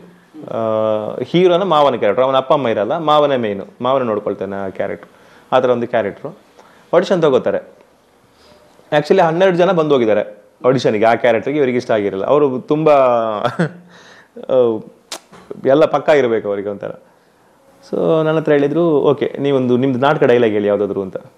ಸೊ 6 ಪನ್ಲೇಕ ಆ ಟೈಮಲ್ಲಿ ಟ್ರೆಂಡಿಂಗಲ್ಲಿತ್ತು. ಸೊ ಅದನ್ನೇ ನಾನು ಆ ನಾಟಕ ಡೈಲಾಗ್ ಹೇಳಿದೆ. ಮಾಮೂಲಾಗಿ ನಾಟಕದಲ್ಲಿ ಸ್ವಲ್ಪ, ಈಗ ನಾಟಕದಲ್ಲಿ ಕಂಪೇರ್ ಮಾಡಿದ್ರು ನಾನು ನಾಟಕದಲ್ಲಿ ಸ್ವಲ್ಪ ಸೆಟಲ್ಡೆ, ಬೇರೆಯವರು ಕಂಪೇರ್ ಮಾಡಿದರೆ ಸ್ವಲ್ಪ ತುಂಬ ಓವರ್ ಎಕ್ಸ್ಪ್ರೆಸಿವ್ ಇಲ್ಲ ನನ್ನ ಹತ್ರ. ಸೊ ಡೈಲಾಗ್ ಹೇಳಿದೆ. ಅವ್ರು ಹೇಳಿದ್ದು ನಾಟಕ ಇದೆ ಸ್ವಲ್ಪ ಇದರಲ್ಲಿ. ಅದೇ ಸರ್ ನಾವು ನಾಟಕನೇ ಮಾಡೋದಲ್ವ ಜಾಸ್ತಿ, ನೀವೊಂದ್ಸಲ ಹೇಳಿ ಸರ್, ನಾನು ಅದನ್ನು ಮತ್ತೆ ಇದು ಮಾಡಿ ಡೈಲಾಗ್ ಹೇಳಿ ನನಗೆ ಅಂತ ಹೇಳಿದ್ರು. ಡೈಲಾಗ್ ಹೇಳಿದೆ ಅವರಿಗೆ. ಆ ಡೈಲಾಗ್ ವೆರಿ ನೀಟಾಗಿ ಒಂದು ನಾರ್ಮಲ್ ಮನೇಲಿ ಹೆಂಗೆ ಮಾತಾಡ್ತೀವಿ ಆ ಥರ ಅವ್ರು ಹೇಳಿದರು. ಈ ಥರ ಹೇಳ್ಬೋದಾ ನಿಮಗೆ ಅಂತ ನಾನು ಹೇಳಿದೆ. ಆಗ ವಿಜಯ್ ಕುಮಾರ್ ಕೊಳಿಲ್ಬೇಲ್ ಅವರ ಮನೆ ಮೇಲೇ ಅದು ನಡೀತಾ ಇದ್ದದ್ದು. ವಿಜಯ್ ಕುಮಾರ್ ಕೊಳಿಲ್ಬೇಲ್ ಗೊತ್ತಲ್ಲ, ಅವರು ಡೈರೆಕ್ಟ್ರು, ತುಳು ಸಿನಿಮಾ ಸುಮಾರು ಮಾಡಿದ್ದಾರೆ ಮಂಗಳೂರು. ಹೊರದ್ರ ಸಲದಲ್ಲಿ ಫಸ್ಟ್ ಒಂದು ಬೂಮ್ ಮಾಡಿದ ಸಿನಿಮಾ ಮಂಗಳೂರು. ಮತ್ತು ಅವ್ರಿಗೆ ನಾಟಕ ತಂಡ ಇದೆ. ಈಗ ನಮ್ಮ ಗುರುವ ಮಾಡಿದಾರಲ್ಲ, ಅವರದೊಂದು ಟೀಮ್ ಇದೆ. ಅದದ್ದು ಓನರ್ ಅವರು ಶಿವದತ್ತು ಗುಳಿಗ ಅಂತ ಒಂದು ನಾಟಕ ಭಯಂಕರ ಫೇಮಸ್ ಇಲ್ಲಿ.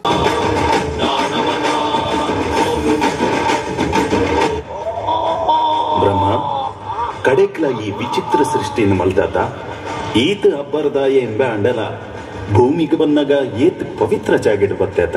ಅದರಲ್ಲಿ ಗುಳಿಗನ ಪಾತ್ರ ಮಾಡೋದು ಅವರು ಇವರೇ ಸ್ವರಾಜ್ ಅವರು ಡೈರೆಕ್ಷನ್, ಅದು ವಿಜಯ್ ಕುಮಾರ್ ಕೊಡಿಲ್ಬೇಲ್ ಅವರದ್ದು. ಸೊ ಅವರ ಮನೆಯಲ್ಲಿ ಆಡಿಷನ್ ಆಗಿದ್ದು. ಸೊ ನಾ ಇದು ಮಾಡಿದಾಗ ರಾಜ್ಪೇಟಿ ಇವ್ರಿಗೆ ಕೇಳಿದ್ರೆ ಹೇಗೆ ಅವ್ರ ಹತ್ರ ಹೇಗೆ ಆಯ್ತು ಸೆಲೆಕ್ಟ್ ಮಾಡಿ ಅಂತಂದ್ರು ಅವರು. ಸೆಲೆಕ್ಟ್ ಮಾಡಿ ಅವ್ರನ್ನ ಅಂತ ವಿಜಯ್ ಕುಮಾರ್ ಕೊಡಿಲ್ಬೇಲ್. ಇವರು ಹೇಳಿದ್ರು ಓಕೆ ಅಂತ. ರಾಜ್ ಸರು ನಂಗೂ ಓಕೆ ಅಂತ ಹೇಳಿದ್ರು. ಸೊ ಅದಾದ ನಂತರ ವರ್ಕ್ಶಾಪ್ಗೆ ಹೋಗ್ತಾ ಇದ್ದೆ ನಾನು.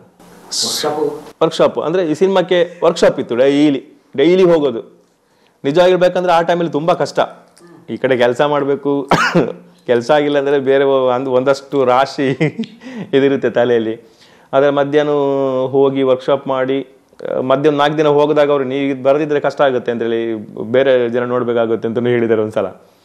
ಮತ್ತೆ ನಾನು ಹೋಗಿ ವರ್ಕ್ಶಾಪ್ ಎಲ್ಲ ಮಾಡಿ ಸಿನಿಮಾ ಎಲ್ಲ ಓಕೆ ಆಯಿತು. ಓಕೆ ಆಗಿ ಇನ್ನು 1 ವಾರನ 8 ದಿನ, ಒಂದು 10 ದಿನದೊಳಗೆ ಶೂಟು. ಬ್ಯಾಂಗ್ಳೂರಿಂದ ಕಾಸ್ಟ್ಯೂಮ್ ಡಿಸೈನ್ ಎಲ್ಲ ಬಂದು ಅಳತೆ ತೆಗೆದು ಎಲ್ಲ ಆಗಿದೆ. ಯಾವುದೊಂದು ರೀಸನ್ ನಿಂತೋಯ್ತು ಸಿನಿಮಾ, ಆಗಿಲ್ಲ. ಅದು ಗೊತ್ತಿಲ್ಲ, ಎಕ್ಸಾಕ್ಟ್ ರೀಸನ್ ಗೊತ್ತಿಲ್ಲ ನನಗೆ. ನನ್ಗೆ ಗೊತ್ತಿರೋ ಪ್ರಕಾರ ಅದೇ ಅವರು ಸ್ವಲ್ಪ ಕಾಂಪ್ರಮೈಸ್ ಆಗಲ್ಲ ರಾಜ್ ಬಿ ಶೆಟ್ಟಿ, ಯಾವುದಕ್ಕೂ ಕಾಂಪ್ರಮೈಸ್ ಅಂದರೆ ಅವರ ಸ್ಕ್ರಿಪ್ಟಿಗೆ ಬೇರೆಯವ್ರ ತಲೆ ಹಾಕಬಾರ್ದು. ನಂಗೆ ಈ ಥರ ಬರಬೇಕಂದ್ರೆ ಈ ಥರ ಬರಬೇಕು, ಆ ಥರ ಒಂದು ಪರ್ಸನಾಲಿಟಿ ಅವರು. ಸೊ ಹೌದು, ಹಾಗೇನೆ ಅವರು ಒಂಥರ ಅವರು ಪರ್ಟಿಕ್ಯುಲರ್ ತುಂಬ ಅವರು ಒಂಥರ ಪರ್ಫೆಕ್ಷನ್ ಆಗಿರ್ಬೇಕು ಎವ್ರಿಥಿಂಗ್, ತುಂಬ ಪ್ಲ್ಯಾಂಡ್ ಆಗಿ ಎಲ್ಲ ಮಾಡ್ತಾರೆ ಆ ಥರ. ಸೊ ಅದು ಕ್ಯಾನ್ಸಲ್ ಆಯಿತು. ಸೊ ಸಾರಿ ಗಿರಿಯಲ್ಲಿ ಹೇಳಿದ್ರು ನೆಕ್ಸ್ಟ್ ಟೈಮ್ ನೋಡೋಣ ಪ್ರಕಾಶನ, ಇವಾಗ ನಾನಿನ್ನು ತುಳು ಸಿನಿಮಾ ಮಾಡಲ್ಲ. ನನಗೆ ಗೊತ್ತಿರಬೇಕು ಅದಕ್ಕಿಂತ ಮೊದಲು 2 ತುಳು ಸಿನಿಮಾಕ್ಕೆ ಸ್ಕ್ರಿಪ್ಟ್ ಬರೆದು ಅದೂ ಹಾಗೆ ನಿಂತೋಗಿದೆಯಂತೆ. ಸೊ ನೋಡೋಣ ಅಂಥೇಳಿ ಸ್ವಲ್ಪ ಟೈಮ್ ಆಯಿತು. ಒಂದು 6 ಮಂತ್ ಆದಮೇಲೆ ನಮಗೆ ಅದೇ ಒಂದು ಮೊಟ್ಟೆಗದೆ ಪ್ರೊಡ್ಯೂಸರ್ ಸುವನ್ ಪ್ರಸಾದ್ ಅವ್ರು ಕಾಲ್ ಮಾಡ್ತಾರೆ, ಪ್ರಕಾಶನ ಎಲ್ಲಿದೆ. ನಂಗೆ ಅಷ್ಟು ಪರಿಚಯ ಇಲ್ಲ, ಅವ್ನು ಗೊತ್ತು. ಒಂದು ಸಿನಿಮಾ ಡೈರೆಕ್ಷನ್ ಮಾಡಿದ್ರು ಅದ್ರ ಮೊದಲು ಅವರು, ರಂಗ್ ಅಂತ ಮಂಗಳೂರಲ್ಲಿ. ಅವ್ರು ಮತ್ತು ವಿಸ್ಮಯನಾಗಿ ಇಬ್ಬರು ಸೇರಿಕೊಂಡು ಒಂದು ಸಿನಿಮಾ, ಅದು ಒಂದು ಚೆನ್ನಾಗಿ ಓಡಿತದು. ಸೊ ಅವ್ರು ನನಗೆ ಮುಖಬಲೆ ಇದು ಕ್ಲೋಸ್ ಇಲ್ಲ, ಬಟ್ ಅವ್ರನ್ನ ಕಾಲ್ ಮಾಡಿದಾಗ ನಾನು ಸುವನ್ ಪ್ರಸಾದ್ ಇಲ್ಲ ಹೇಳಿ ಸರ್ ಅಂತಂದೆ. ಹೀಗೆ ಎಲ್ಲಿದ್ದೀರಿ? ಹೇಳಿದ್ದೀನಿ, ಮಂಗಳೂರಿಗೆ ಬರ್ಬೋದು ಒಮ್ಮೆ ಅಂತ ಹೇಳಿದರು. ಓಕೆ, ಏನು ಸರ್? ಏನಿಲ್ಲ ಬನ್ನಿ, ಒಂದು ಕತೆ ಹೇಳಲಿಕ್ಕಿತ್ತು ಅಂತ ಅಂದರು. ಹಾಗೆ ಮಂಗಳೂರಿಗೆ ಬಂದೆ. ಅವ್ರದ್ದೊಂದು ಆಫೀಸ್ ಇತ್ತು, ಈವೆಂಟ್ ಆಫೀಸ್, ಮಂಗಳೂರು ಪಂಪೆಲ್ ಅಂತ ಹೇಳ್ತಾರಲ್ಲ ಅಲ್ಲಿ. ಸೊ ಹೋದಾಗ ಟೈಟಲ್ ಹೇಳಿದರು, ಒಂದು ಮೊಟ್ಟೆಯ ಕತೆ ಅಂತ ಒಂದು ಕತೆ ಇದೆ. ಇದು ಏನಿರ್ಬೋದು ಇದರ ಕತೆ ಅಂತ ಹೇಳಿದ್ರು. ಒಂದು ಮೊಟ್ಟೆಗೆ ಟೈಟಲ್ ಇದರದು, ಕತೆ ಏನಿರ್ಬೋದು ಅಂತ. ಪ್ರೇಮಾಬ್ದಿಯ ಹೆತ್ತೆರೆಗೆ ಹಾರು ಬೆಳ್ಳರೆಯ ಬಣ್ಣ ಬೆಳ್ನೊರೆ ಬಿಳಿ ನೊರೆ. ನನ್ಗೇನು ಫ್ಲಾಶ್ ಆಗಿಲ್ಲ. ಒಂದು ಮೊಟ್ಟೆಯ ಕತೆ ಏನು ಟೈಟಲ್ ಅಪ್ಪ ಇದು, ಈ ಥರ ಏನಿರ್ಬೋದು? ನಾನು ಹೇಳಿದೆ ಬೈ ಬರ್ತ್, ಅದ್ರ ಬಗ್ಗೆ ಏನಾದರೂ ಬರ್ತ್ ಬಗ್ಗೆ ಏನಾದರೂ ಹೇಳ್ತಾ ಇದ್ರೆ ಆ ಥರ ಈ ಥರ. ಇಲ್ಲ ಓಕೆ, ಒಂದು 2-3 ಆಪ್ಷನ್ಸ್ ಹೇಳಿದೆ. ಇದು ಯಾವುದಲ್ಲ ನೋಡ, ರಾಜ್ ಬಿ ಶೆಟ್ಟಿ ಅವರು ಬರ್ತಾ ಇದ್ದಾರೆ, ಅವರೇ ಹೇಳ್ತಾರೆ ಅಂತ ಅಂದರು. ಅವ್ರು ಉಡುಪಿಯಿಂದೆಲ್ಲ ಬರ್ತಾ ಇದ್ರು. ಓ ಹಾಗ ಅಂತೇಳಿ. ಸೊ ಉಡುಪಿಯಿಂದ ರಾಜ್ ಬಿ ಶೆಟ್ಟಿ ಬಂದರು, ಕತೆ ಹೇಳಿದರು ನನಗೆ. ಕತೆ ಹೇಳುವಾಗಲೇ ನಕ್ಕು ಸಾಕಾಯ್ತು ನನಗೆ. ತುಂಬ ಎಂಜಾಯ್ ಮಾಡಿದ್ದೆ ಕತೆ ಹೇಳುವಾಗಲೇ. ಹೇಗೆ ಅನಿಸ್ತು? ತುಂಬ ಚೆನ್ನಾಗಿದೆ ಅಂತಂದೆ. ಸುವರ್ಣ ಹೇಳಿದ್ರು, ಇದನ್ನು ಸಿನಿಮಾ ಮಾಡೋಣ, ಶಾರ್ಟ್ ಮೂವಿ ಮಾಡೋಣ ಅಂತ ಹೇಳಿದೆ. ನಾನು ಸಿನಿಮಾ ಮಾಡಬೇಕು ಅಂದೆ. ನಾನು ಅದನ್ನೇ ಹೇಳ್ತಾ ಇದ್ದೀನಿ, ಇವರು ಶಾರ್ಟ್ ಮೂವಿ ಮಾಡ್ತಾ ಇದ್ದಾರೆ ಇದನ್ನು ಅಂತ ಅಂದರು. Raj B Shetty short movie ಮಾಡ್ತಿದ್ದಾರೆ, ಒಂದು 45 ಮಿನಿಟ್ಸ್ದು ಟೆಲಿ ಮೂವಿ ಥರ. ಅದೇ ಸಿನಿಮಾ ಮಾಡೋಣ ಅಂತ ನಾನು ಹೇಳೋದು. ನಿಮ್ಮ ಅಭಿಪ್ರಾಯ ಸೇಮು. ಸೊ ಸಿನಿಮಾನೇ ಮಾಡೋಣ ಅಲ್ವಾ ಅಂತ. ಸಿನಿಮಾನೇ ಮಾಡೋಣ ಸರ್, ತುಂಬ ಮಜಾ ಇದೆ ಅಂತ ಅಂದೆ. ಆಮೇಲೆ ಅದು ಸಿನಿಮಾ ಆಗಿದ್ದು, ಒಂದು ಮೊಟ್ಟೆಯ ಕತೆ. ಟೆಲಿ ಮೂವಿ ಥರ ಒಂದು 45 ಮಿನಿಟ್ಸ್. ಅವ್ರದ್ದು ಅದ್ರ ಮೊದಲು ಒಂದು 5 ಲೆಟರ್ಸ್ ಅಂತ ಬರುತ್ತೆ ನೋಡಿ ನಿಮಗೆ ಯೂಟ್ಯೂಬಲ್ಲಿ, ತುಂಬ ಚೆನ್ನಾಗಿದೆ ಅದು. 5 ಲೆಟರ್ಸ್ ಅಂತ ಒಂದು ರಾಜ್ ಬಿ ಶೆಟ್ಟಿ ಅದ್ರ ಮೊದಲು ಮಾಡಿದ್ದು. ಇದೇ ಸ್ವರಾಜ್ ಅದರಲ್ಲಿ ಗುರುವ ಮಾಡಿದ್ದು ಲೀಡು. ತುಂಬ ಚೆನ್ನಾಗಿದೆ ಅದು, ಒಂಥರ ಡಿಫ್ರೆಂಟ್ ಆಗಿದೆ ಕತೆ. ನಿಮಗೆ ಹೋಗ್ತಾ ಗೊತ್ತೇ ಆಗಲ್ಲ ಅದು ಈ ಥರ ಇರುತ್ತೆ ಅಂತ. ಎಂಡ್ ತುಂಬ ಚೆನ್ನಾಗಿದೆ. ಸೊ ಹಾಗೆ ಒಂದು ಮೊಟ್ಟೆ ಕತೆ ಆಯಿತು. ಅದರಲ್ಲಿ ಒಂದು ಅದ್ಭುತವಾದ ಪಾತ್ರ ಕೊಟ್ಟರು ನನಗೆ, ಶ್ರೀನಿವಾಸ್ ಅನ್ನುವಂಥದ್ದು. ಬಹುಶಃ ಇವತ್ತು ನಾನು ನಿಮ್ಮ ಮುಂದೆ ಇಲ್ಲಿ ಕೂತು ಮಾತಾಡೋದಕ್ಕೆ ಅದೇ ಒಂದು ಬುನಾದಿ, ಭದ್ರ ಬುನಾದಿ ನನಗೆ. ಅಲ್ಲಿಂದ ಸಿನಿಮಾ ಕ್ಯಾರಿಯರ್ ಸ್ಟಾರ್ಟ್. ಅದಕ್ಕಿಂತ ಮೊದಲು 2 ಸಿನಿಮಾ ಮಾಡಿದೆ, ಬಟ್ ತುಳು ಚಿಕ್ಕ ಪಾತ್ರ, ಏನು ರೆಕಗ್ನೈಸ್ ಆಗುವಂಥದ್ದಲ್ಲ, ಬಟ್ ಮಾಡಿದ್ದೆ ಅಷ್ಟೆ. ಮತ್ತು ಒಂದು ಮೊಟ್ಟೆಯ ಕತೆ ಆದ ನಂತರ ಆ ಸಿನಿಮಾ ನಾನು ನೋಡಿಲ್ಲ ನಾನು, ಮಾಡಿದಷ್ಟೇ. ತುಂಬ ಸಲ ನಮ್ಮದು ಆ ಟೀಮ್ನವರು, ನೀವು ತುಂಬ ಚೆನ್ನಾಗಿ ಮಾಡಿದ್ದೀರಾ, ನಿಮಗೆ ಇನ್ನು ನೋಡಿ ಅಷ್ಟು ಬರುತ್ತೆ ಆಫರ್, ಇಷ್ಟು ಬರುತ್ತೆ, ನಾನು ತಲೆಯಲ್ಲಿ ಗೆಲ್ಸ್ಕೊಳ್ಳಿ. ಇಲ್ಲ ನೀವು ಸಲ ಬಂದು ನೋಡಿ ಅಂತ ಹೇಳ್ತೀನಿ. ಇಲ್ಲ, ನಾನು ಸಿನಿಮಾದಲ್ಲಿ ನೋಡಬೇಕು ಅಂತಂದರೆ, ಥಿಯೇಟ್ರಲ್ಲಿ ನೋಡಬೇಕು, ನನಗೆ ನೋಡಲ್ಲ, ಇದು ಲ್ಯಾಪಲ್ಲಿ ನೋಡೋದಿಲ್ಲ ಅಂತ. ಹಾಗೆ ಥಿಯೇಟ್ರಲ್ಲೇ ನೋಡಿದ್ದು ಸಿನಿಮಾ ಫಸ್ಟ್, ಪ್ರೀಮಿಯರ್ ಶೋ ನೋಡಿದ್ದು ನಾನು. ಅದರ ನಂತರ ಒಂದು 2-3-4 ದಿನ ಸಿನಿಮಾ ರಿಲೀಸ್ ಆಗಿ 3-4 ದಿನಕ್ಕೇ ಕಾಲ್ ಬರ್ಲಿಕ್ಕೆ ಸ್ಟಾರ್ಟ್ ಆಯಿತು ಬೇರೆ ಸಿನಿಮಾದ್ದು. ಸೊ ಅವತ್ತು ಫ್ರೆಂಡ್ಸಲ್ಲಿ ಹೇಳಿದ್ದು ನಿಜ ಅಂತ ಅನಿಸಿದ್ದು ನನಗೆ. ಪ್ರತ್ಯೇಕವಾಗಿ ನನಗೆ ಏನು ಗೊತ್ತು, ನಂದು ಕ್ಯಾರೆಕ್ಟರ್ಗಳು ನಾನು ಜಾಸ್ತಿ ನೋಡಲ್ಲ ಸಿನಿಮಾ ಇದು ಮಾಡಿದಾಗ. ಬೇರೆ ಕ್ಯಾರೆಕ್ಟರ್ಗಳನ್ನ ಜಾಸ್ತಿ ಎಂಜಾಯ್ ಮಾಡ್ತೀನಿ ನಾನು. ಯಾರಾದರೂ ಹೇಳ್ತೀರಿ, ಈಗ ನೀವು ಆ ಸಿನಿಮಾ ನೋಡಿ, ನೀವು ಅದೊಂದು ಹೇಳಿದ್ರಲ್ಲ ಸೂಪರ್ ಆಗಿದ್ದೀನಿ, ಮತ್ತೆ ಅದನ್ನು ಅಬ್ಸರ್ವ್ ಮಾಡಲಿಕ್ಕೆ ಟ್ರೈ ಮಾಡ್ತೀನಿ. ಈ ಥರ ಎಲ್ಲಿ ಏನು ಮಾಡಿದ್ದೀನಿ ಆ ಥರ ನೋಡೋಣ ಅಂತ. ಇಲ್ಲ ನಾನು ಅಬ್ಸರ್ವೇ ಮಾಡಲ್ಲ ಅದ್ರ ಬಗ್ಗೆ ಆ ಥರ. ಸೊ ಆಮೇಲೆ ಸುಮಾರು ಸಿನಿಮಾ ಸಿಕ್ತು. ಒಂದು ಮೊಟ್ಟೆ ಕತೆ ಏನಾದರೂ ಅನುಭವ? ಅದೊಂದು ತಯಾರಿ ಅದು ಸೇಮ್ ಸರ್. ಈಗ ಶಂಭೂರ್ಗೆ ನಾವು ಇದು ಮಾಡಿದ್ವಿ, ವರ್ಕ್ಶಾಪ್ ಮಾಡಿದ್ವಿ. ಸೇಮ್ ಒಂದು ಮೊಟ್ಟೆಗತೆಗೂ ಸುಮಾರು ದಿನ ವರ್ಕ್ಶಾಪ್ ಮಾಡಿದ್ವಿ, ಸುಮಾರು ದಿನ. ಅದೇ ಅದು ನಂದು ಒಂದು ಭಾಗ್ಯ ಅಂತ ಹೇಳೋದು. ಬಿಕಾಸ್ ನಾನೀಗ ಸುಮಾರು ಜನ ಬಂದ ಮೇಲೆ ಕಲಿಯುವುದು, ಸಿನಿಮಾಗೆ ಬಂದ ಮೇಲೆ ಕಲಿತಾರೆ ಯಾವ ಥರ ಅಭಿನಯ ಮಾಡಬೇಕು ಅಂತ. ಬಟ್ ನಾನು ರೆಡಿಯಾಗಿಯೇ ಬಂದಿದ್ದೇನಲ್ಲ, ಇವರು ಒಂದು ತಯಾರಿ ಮಾಡಿ ಕಳಿಸಿದ್ದಾರೆ ನಾನು ಈ ಥರ ಇರಬೇಕು ಸಿನಿಮಾಕ್ಕೆ ಅಂತೇಳಿ. ಸೊ ನನಗೆ ಅದು ಬೆನಿಫಿಟ್ ಆಯಿತು. ಖಂಡಿತ ಇದೆ. ಬಿಕಾಸ್ ನಿಮಗೆ ಕ್ಯಾಮ್ರಾ ಮುಂದೆ ಮಾಡೋದಕ್ಕೂ ಸ್ಟೇಜಲ್ಲಿ ಏನು ಪರ್ಫಾರ್ಮ್ ಮಾಡ್ತೀವಿ ಅದು ಸ್ವಲ್ಪ ಜೋರಾಗೆ ಮಾಡ್ಬೇಕು ನಾವು, ಸ್ವಲ್ಪ ಬಾಡಿ. ಬಿಕಾಸ್ ಅಲ್ಲಿ ಕೂತಿರ್ತಾರೆ. ಈಗ ಸಿನಿಮಾದಲ್ಲಿ ನೀವು ಇಲ್ಲಿ ಕ್ಯಾಮ್ರಾ ಬಂದು ಇಲ್ಲಿ ಹತ್ತಿರ ತೋರಿಸ್ತಾರೆ ಬಾಡಿ ಲ್ಯಾಂಗ್ವೇಜ್, ಅಲ್ಲಿ ಕೂತರಿಗೆ ಬಾಡಿ ಲ್ಯಾಂಗ್ವೇಜ್ ತೋರಿಸೋಣ ನಾವು, ಸ್ವಲ್ಪ ಓವರ್ ಆಗಿ ಮಾಡಬೇಕು. ಸೊ ಅದಕ್ಕೆ ಇದನ್ನು ಕಂಪೇರ್ ಮಾಡೋಕ್ಕಾಗಲ್ಲ. ಸೆಟಲ್ ಮಾಡ್ಬೋದು, ಇಲ್ಲ ಅಂತಲ್ಲ, ಬಟ್ ತುಂಬ ಮಾಡೋಕ್ಕಾಗಲ್ಲ. ಸ್ವಲ್ಪ ಆದರೂ ಇದು ಬೇಕಾಗುತ್ತೆ. ಡೆಲಿವರಿ ಆಗಿರ್ಬೋದು ಅಥವಾ ಬಾಡಿ ಲ್ಯಾಂಗ್ವೇಜ್ ಆಗಿರ್ಬೋದು, ವ್ಯತ್ಯಾಸ ಇದ್ದೇ ಇರುತ್ತೆ. ಸೊ ಅದನ್ನು ಕಂಪ್ಲೀಟ್ ತಿದ್ದಿ ಹಿಂಡಿ ಹಿಪ್ಪೆಕಾಯಿ ಮಾಡಿ ರೆಡಿ ಮಾಡಿದ್ದು ರಾಜ್ ಸರ್. ಸೊ ಆಮೇಲೆ ಅದೇ ನನಗೆ ಈಸಿ ಆಯಿತು. ಅದು ಪ್ರತಿ ಸೀನು ನಾವು ಇದು ಮಾಡಿದ್ವಿ. ಎಲ್ಲಿವರೆಗೆ ಅಂತೇಳಿ ಅಲ್ಲಿ ನೀವು ವಾಶ್ರೂಮಲ್ಲಿ ಹೋಗೋ ಒಂದು ಸೀನ್ ಇದೆ, ಟಾಯ್ಲೆಟಲ್ಲಿ ಹೋಗುದು, ನಾನಿಬ್ಬರು ಅಲ್ಲಿ ವಾಶ್ರೂಮಲ್ಲಿ ಮಾತಾಡ್ತಾ ಇರ್ತೀವಿ, ನಾನು ರಾಜ್. ಅದನ್ನು ಪ್ರಾಕ್ಟೀಸ್ ಮಾಡಿದ್ವಿ ಸೇಮ್ ಹಾಗೆ, ಆ್ಯಸ್ ಇಟ್ ಈಸ್. ನಾವು ನಾರ್ಮಲ್ ಆಗಿ ಹೆಂಗೆ ಮಾಡಿದ್ವಿ ಹಂಗೆ ಮಾಡಿದ್ವಿ. ಆ ಸೀನು ಪ್ರಾಕ್ಟೀಸ್ ಮಾಡಿದ್ವಿ. ಅಷ್ಟು ಪರ್ಫೆಕ್ಷನ್ ಅವರು. ಆಮೇಲೆ ಅದೇ ಸಿನಿಮಾಗಳು ಬರ್ಲಿಕ್ಕೆ ಸ್ಟಾರ್ಟ್ ಆಯಿತು. ಒಂದಿನ ಯಾವುದು ಸಿನಿಮಾದ್ದು ಡಬ್ಬಿಂಗ್ ಮಿಕ್ಸ್ ಬರಬೇಕಾದ್ರೆ ಒಂದು ಕಾಲ್ ಬರುತ್ತೆ ನನಗೆ. ಅದರಲ್ಲಿ ನೀವು ನೋಡಿದಿರಲ್ಲ ಸಿನಿಮಾದಲ್ಲಿ, ಮೋಹ ಗೆದ್ರಿ ಅಂತ ಕಾಣ್ತದೆ ಅಂತೇಳಿ ಹೇಳ್ತೇನೆ ಇವರಿಗೆ, ಜನಾರ್ದನಿಗೆ ನಾನು. ಅವಳು ಬೈಕಲ್ಲಿ ಕೂತ್ಕೊಂಡು ಅವಳು ಯಾರು ಕೂದಲಿಗೆ ಟ್ರೀಟ್ಮೆಂಟ್ ಕೊಡ್ತಾಳಲ್ಲ,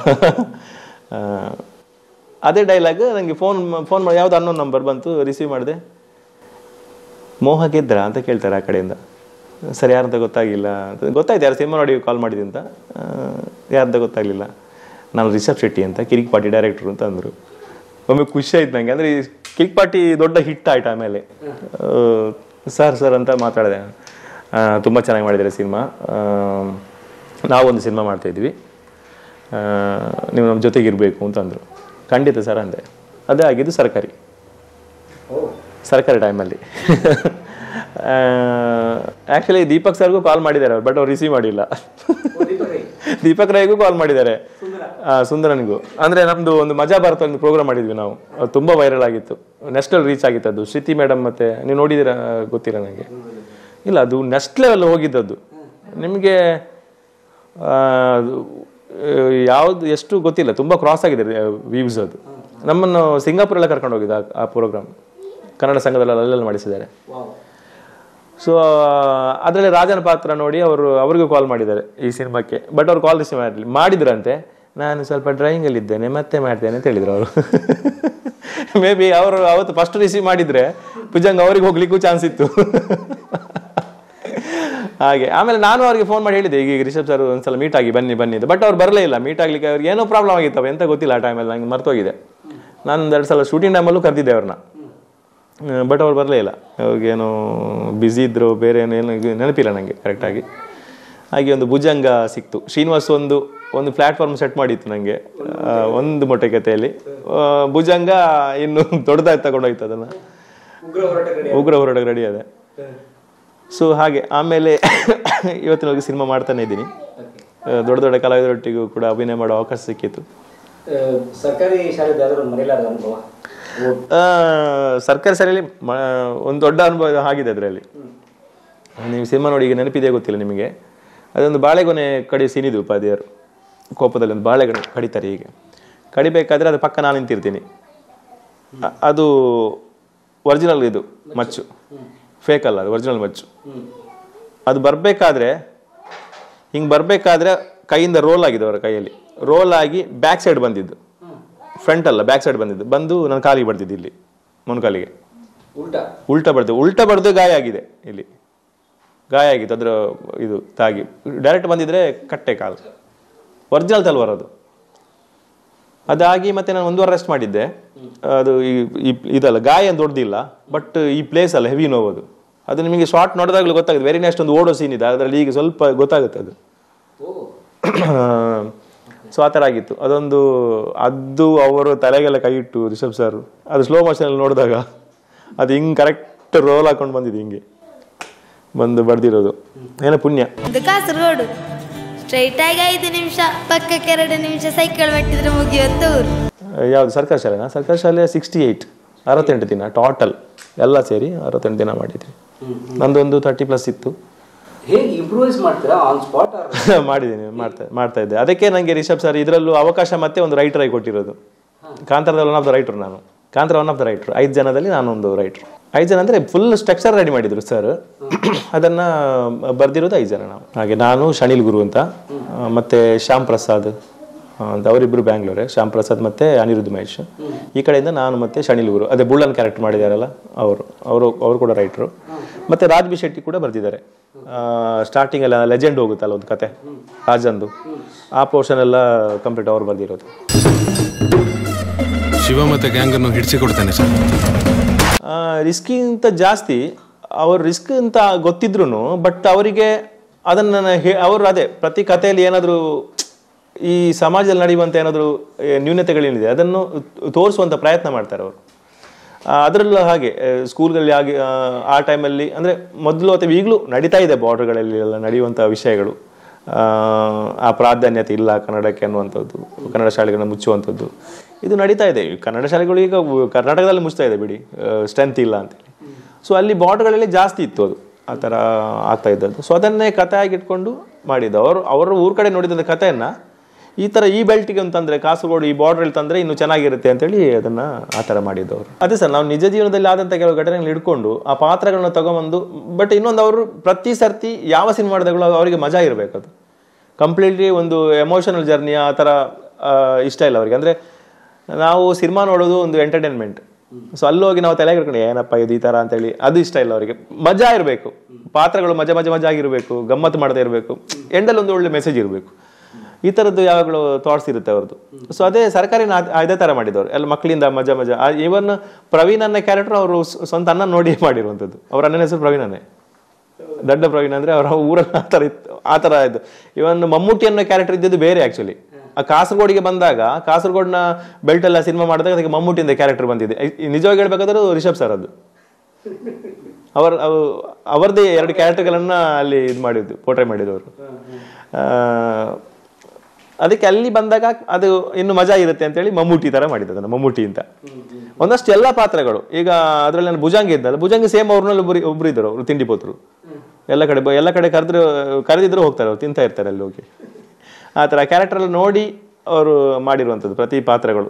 ಇದರಲ್ಲೂ ಹಾಗೆ, ಕಾಂತಾರದಲ್ಲೂ ಎಲ್ಲ ಪಾತ್ರಗಳು ಹಾಗೆ. ನೀನು ಪುರಿ ಉಂಡೆ ಪುಡಿ ಮಾಡಿ ತೆಗಿತಾನೆ ನೋಡಿ. ಕಾಂತಾರ ಅದೇ 1 ವರ್ಷ ಮೊದಲು ಲಾಕ್ಡೌನ್ ಎಲ್ಲ ಐತಲ್ಲ, ಆ ಟೈಮಲ್ಲಿ ನಾನು ಶನಿಲ್ ಗುರು ಒಂದು ಬೇರೆ ಕತೆ ಬರಿತಾ ಇದ್ವಿ.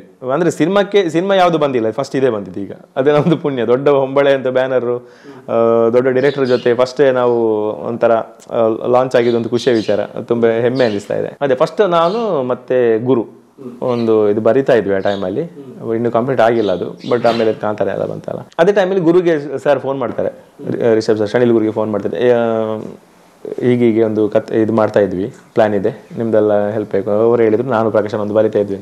ಬಿಕಾಸ್ ನಾನೆಲ್ಲ ಅವ್ರಿಗೆ ಗೊತ್ತು, ನಾನು ಸಿನಿಮಾನ ಜಾಸ್ತಿ ಸಿನಿಮಾ ಮಾಡಿಲ್ಲ ಅಂದ್ರೂ ನಮಗೆ ಹೊಟ್ಟೆ ಪಾಡುಗ ಆಗಬೇಕಲ್ಲ.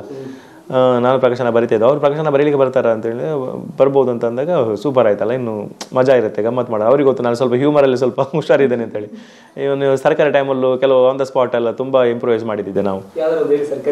ಸುಮಾರು ಇದೆ ಅಲ್ಲಿ, ಸುಮಾರು ಪ್ರತಿ ಸೀನಲ್ಲೂ. ಇವಾಗ ಅದು ಚೊಂಬಲೊಡಿಯೋ ಸೀನಲ್ಲಿ ಐತಲ್ಲ, ಚೊಂಬಲೊಡಿಯೋ ಸೀನಲ್ಲಿ ಅದು ಇಂಗ್ಲೀಷೆಲ್ಲ ಮಾತಾಡೋದು ಅದೆಲ್ಲ ABCD ಅದೆಲ್ಲ ಸ್ಪಾಟಲ್ಲೇ ಮಾಡಿದಂಥದ್ದು. ಅದೆಲ್ಲ ಅದು ಇಂಗ್ಲೀಷ್ ಅಲ್ಲನಾ ಅಂತೇಳಿ ಬಡಿಯೋದು ಅದೆಲ್ಲ ಅಲ್ಲಿ ಮಾಡಿದಂಥದ್ದು ಸುಮಾರಿದೆ ಆ ಥರದ್ದು. ಸೊ ಅದಕ್ಕೆ ಸೇರಿ ಒಂದು ಅವಕಾಶ ಸಿಕ್ತು, ದೊಡ್ಡೊಂದು ಅವಕಾಶ ಕೊಟ್ಟರು ಈ ಕಾಂತಾರದಲ್ಲಿ ಒಂದು ಬರೆಯೋ ಒಂದು ಪ್ರೊಸೆಸ್ಸಿಗೆ. ಸೊ ಆಮೇಲೆ ಬರವಣಿಗೆ ಸ್ಟಾರ್ಟ್ ಆಯಿತು. ಆಮೇಲೆ ಕಂಪ್ಲೀಟ್ ಅಲ್ಲಿಂದ ನಾವು ಸ್ಟಾರ್ಟಿಂಗ್ ಸ್ವಲ್ಪ ಝೂಮ್ ಕಾಲಲ್ಲಿ ಇದ್ವಿ, ಲಾಕ್ಡೌನ್ ಇತ್ತಲ್ಲ, ನಾವು 5 ಜನ ಟೀಮ್ ಝೂಮ್ ಕಾಲಲ್ಲಿ ಮಾತಾಡಿಕೊಂಡು ಡಿಸ್ಕಸ್ ಮಾಡ್ತಾ ಇದ್ವಿ. ಆಮೇಲೆ ಬ್ಯಾಂಗ್ಳೂರು ಹೋದ್ವಿ. ಇದೆಲ್ಲ ಲಾಕ್ಡೌನ್ ಆದಮೇಲೆ ಒಂದು 16 ದಿನ ಬ್ಯಾಂಗ್ಳೂರಲ್ಲಿ ಇದ್ವಿ ನಾವು. ಅಲ್ಲಿ ಅವರೇಗೂ ಅಲ್ಲೇ ಇದ್ದರು, ನಾವೆಲ್ಲ ನಾನು ಗುರು ಅಲ್ಲಿ ಹೋಗಿ ಒಂದು 16 ದಿನ ಅಲ್ಲಿದ್ವಿ. ಅಲ್ಲಿ ಬರ್ದ್ವಿ ಸ್ಟಾರ್ಟಿಂಗಲ್ಲಿ ಡಿಸ್ಕಸ್ ಮಾಡಿಕೊಂಡು.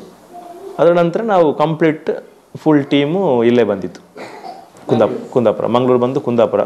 ಫಸ್ಟ್ ಒಂದು ಇಲ್ಲಿ ಹೋಮ್ ಸ್ಟೈಲ್ ಇದ್ವಿ, ಹೆಮ್ಮಾಡಿ ಅಂತ. ಹೆಮ್ಮಾಡಿಯಲ್ಲಿ ಒಂದು ಹೋಮ್ ಸ್ಟೇ ಇದೆ, ರಾಕ್ ಹೋಮ್ ಸ್ಟೇ ಅಂತ. ಅಲ್ಲೇ ಫುಲ್ ಅದು ತಗೊಂಡು ಅಲ್ಲೇ ಎಲ್ಲ ಟೀಮ್, ಅವ್ರ ಫ್ಯಾಮಿಲಿ ಬೇರೆ ಇದ್ರು, ಅವ್ರ ಪಾಪ ಪ್ರೆಗ್ನೆನ್ಸಿ ಆಗಿದ್ರು, ಫ್ಯಾಮಿಲಿ ಜೊತೆನೇ ಬಂದಿದ್ರು ರಿಷಬ್ ಸರ್. ಈಗ ಡೆಲಿವರಿ ಎಲ್ಲ ಆಯಿತು, ಗರ್ಭಿಣಿ ಆಗಿದ್ರು ಆ ಟೈಮಲ್ಲಿ. ಸೊ ಅಲ್ಲಿ ಬಿಟ್ಟು ಬರೋಕ್ಕಲ್ಲ, ಜನ ಬೇಕಲ್ಲ. ಸೊ ಇಲ್ಲಿ ಜೊತೆಗೆ ನಿಂತು ಬರಿತಾ ಇದ್ದೆ. ಹೌದು, ಅಂದರೆ ಒಂದು ಸ್ಟ್ರಕ್ಚರ್ ಕಂಪ್ಲೀಟ್ ರೆಡಿ ಮಾಡಿದ್ರು ಅವರು, ಒಂದು 15 ಪೇಜ್ ಇದು. ಈ ಸಿನಿಮಾ ಹಿಂಗಿರ್ಬೇಕು, ಹಿಂಗೆ ಬರ್ಬೇಕು, ಇಲ್ಲಿದ್ದು ಬರಬೇಕು ಅಂತೇಳಿ. ಸೊ ಅದನ್ನು ಡಿಸ್ಕಸ್ ಮಾಡಿಕೊಂಡು ಇಲ್ಲೇನು ಬರ್ಬೋದು, ಹೇಗೆ ಮಾಡ್ಬೋದು, ಇಲ್ಲೇನು ಹೇಗೆ ಡೆವಲಪ್ ಆಗ್ಬೋದು, ಹಾಗೆ ಅದನ್ನು ಡಿಸ್ಕಸ್ ಮಾಡ್ಕೊಂಡು ಬರಿತಾ ಇದ್ವಿ. ಹೌದೌದು. ಕತೆಗೆ ಏನು ಒಂದಿಷ್ಟು ಇದು ಕತೆ, ಮೇನ್ ಕತೆ ಹೀಗಿರುತ್ತೆ, ಇದಕ್ಕೇನು ಇದು ಬೇಕು, ಇದನ್ನು ತಗೊಂಡು ನೋಡುವಾಗ ಸ್ಕ್ರೀನ್ ಮಜಾ ಇರಬೇಕಲ್ಲ ಅದು. ಸೊ ಅದನ್ನು ನಾವು 4 ಜನ ಪೆಟ್ಟು ಮಾಡಿದ್ದಿದೆ. ಪೆಟ್ಟು ಮಾಡೋದು 1 ಅಕ್ಷರ ಬರೆಯೋ ದಿನವೂ ಇದೆ. ನಾವು ರಿಷಬ್ ಸರ್ ಒಂದು ಹೇಳಿ ಹೋಗ್ತಾರೆ, ನಾವು 4 ಜನ ಇದ್ವಲ್ಲ, ಅನಿರುದ್ಧು, ಶ್ಯಾಮ್ ಪ್ರಸಾದ್, ಗುರು, ನಾನೆಲ್ಲ, ಇಲ್ಲ ಅದು ಬೇಡ, ಅದು ಹಾಗೆ, ಇದು ಹೀಗೆ ಅಂತೇಳಿ, ಇವತ್ತು ಬೇಡ ಸಾಯಿಲ್, ನಾಳೆ ಬರೆಯೋದೆಲ್ಲ ಮೂಡಿ ಇವತ್ತು ಆ ಥರ ಮಾಡಿದ್ದೇನೂ ಇದೆ. ಫುಲ್ ಗಮ್ಮತ್ತು ಮಾಡಿ ನಕ್ಕೊಂಡು ಬರ್ತಿದ್ದೆ, ಮಜಾ ಇದೆ ಬರೆಯೋಣ ಅಂತ. ಸೊ ರಿಷಬ್ ಸರ್ಗೆ ಜಾಸ್ತಿ ಇದಿತ್ತು, ಪ್ರೆಷರ್ ಇತ್ತು ಪಾಪ ಅವರಿಗೆ. ಒಂದು ಕಡೆಯಿಂದ ಇದು ಕತೆದು ಇದು ನೋಡ್ಕೋಬೇಕು, ಆ ಕಡೆಯಿಂದ ಅವರು ಕಂಬಳದ ಕೋನ್ ಹೊಡಿಸ್ಲಿಕ್ಕೆ ಟ್ರೈನಿಂಗು ಮಾಡಬೇಕು, ದೈವನರ್ತಕನಾಗಿ ಅದೇನು ಅದರದ್ದು ಪ್ರೋಸೆಸ್ ಇದೆ ಅದು ನೋಡ್ಕೋಬೇಕು. ಇನ್ನೊಂದು ಕಡೆ ದಿನಕ್ಕೆ 2 ಗಂಟೆ ಫಿಟ್ನೆಸ್ಸು, ಅದು ನಿಮಗೆ ಕಂಬಳ ಓಡಿಸೋದಾಗೆಲ್ಲ ಸ್ವಲ್ಪ ಬಾಡಿ ಎಲ್ಲ ಫಿಟ್ ಇರಬೇಕು, ತುಂಬ ಫಿಟ್ ಇರಬೇಕು, ಬಟ್ಟೆ ತೆಗೆದೆಲ್ಲ ಇರುವಂಥದ್ದೆಲ್ಲ ಓಡಿಸುವಂಥದ್ದು. ಸೊ ಅದಕ್ಕೆ ಒಂದು 2 ಗಂಟೆ ವರ್ಕೌಟು. ಹಾಗೆ ಟ್ರೈನರ್ ಅಸ್ಸಾಂ ಇದೆ ಟ್ರೈನರ್ ಇದ್ದೆ ಒಬ್ಬ ಇಲ್ಲಿ, ಅಸ್ಸಾಂ ಅವನು ಟ್ರೈನರ್, ಇಲ್ಲೇ ನಮ್ಮ ಜೊತೆನೇ ಇದ್ದ, ಅಲ್ಲಿ ಹೆಮ್ಮಾಡಿಯಲ್ಲೇ ಇದ್ದ. ಅವನು ಡೈಲಿ ಟ್ರೈನ್ ಮಾಡ್ತಿದ್ದ ಸರ್ಗೆ. ಅವನು actually kick boxer, national level, ಅವನು ಯೂಟ್ಯೂಬಲ್ಲಿದ್ದ ಅವನು. ಅವನು ಟ್ರೈನ್ ಎಲ್ಲ ಮಾಡ್ತಾ ಇದ್ದ ಇವರಿಗೆ, ಫಿಟ್ನೆಸ್ಗೆಲ್ಲ. ಸೊ ಹಾಗೆ ಅವ್ರಿಗೂ ತುಂಬ ಇದಿತ್ತು, ಡೆಡಿಕೇಶನ್ ಅವ್ರದ್ದು ನೆಕ್ಸ್ಟ್ ಲೆವೆಲ್. ನಮಗೆ ಅವ್ರು ನೋಡುವಾಗ ನಮಗೆ ಒಂಥರ ಅಂತ ಆಗ್ತಾಯಿತ್ತು, ಅವ್ರು ನೋಡಿದಾಗ ನಮಗೆ ಆಗ್ತಾಯಿತ್ತು. ಅಲ್ಲಿ ಹೋಗೋದು, ಅಲ್ಲಿಂದ ಇಲ್ಲಿ ಬರೋದು, ಇಲ್ಲಿ ಬಂದು ನಮ್ಮ ಜೊತೆ ಕೂರೋದು, ಇದೇನು ಅದು ಇಲ್ಲಿ ಇನ್ಪುಟ್ಸ್ ಅದು ಕೊಡೋದು, ಇದು ಈ ಥರ ಮಾಡು ಅಂತ ಹೇಳೋದು. ಬಟ್ ಅವ್ರಿಗೆ ಕ್ಲಾರಿಟಿ ಒಂಥರ ನೆಕ್ಸ್ಟ್ ಲೆವೆಲ್. ಅವರು ಒಂಥರ ಇದು ಬೇಡ, ಅದು ಹೀಗಿರಲಿ ಅಂತೇಳಿ ಪಕ್ಕ, ಅಂದರೆ ಡೌಟ್ ಇರಲ್ಲ.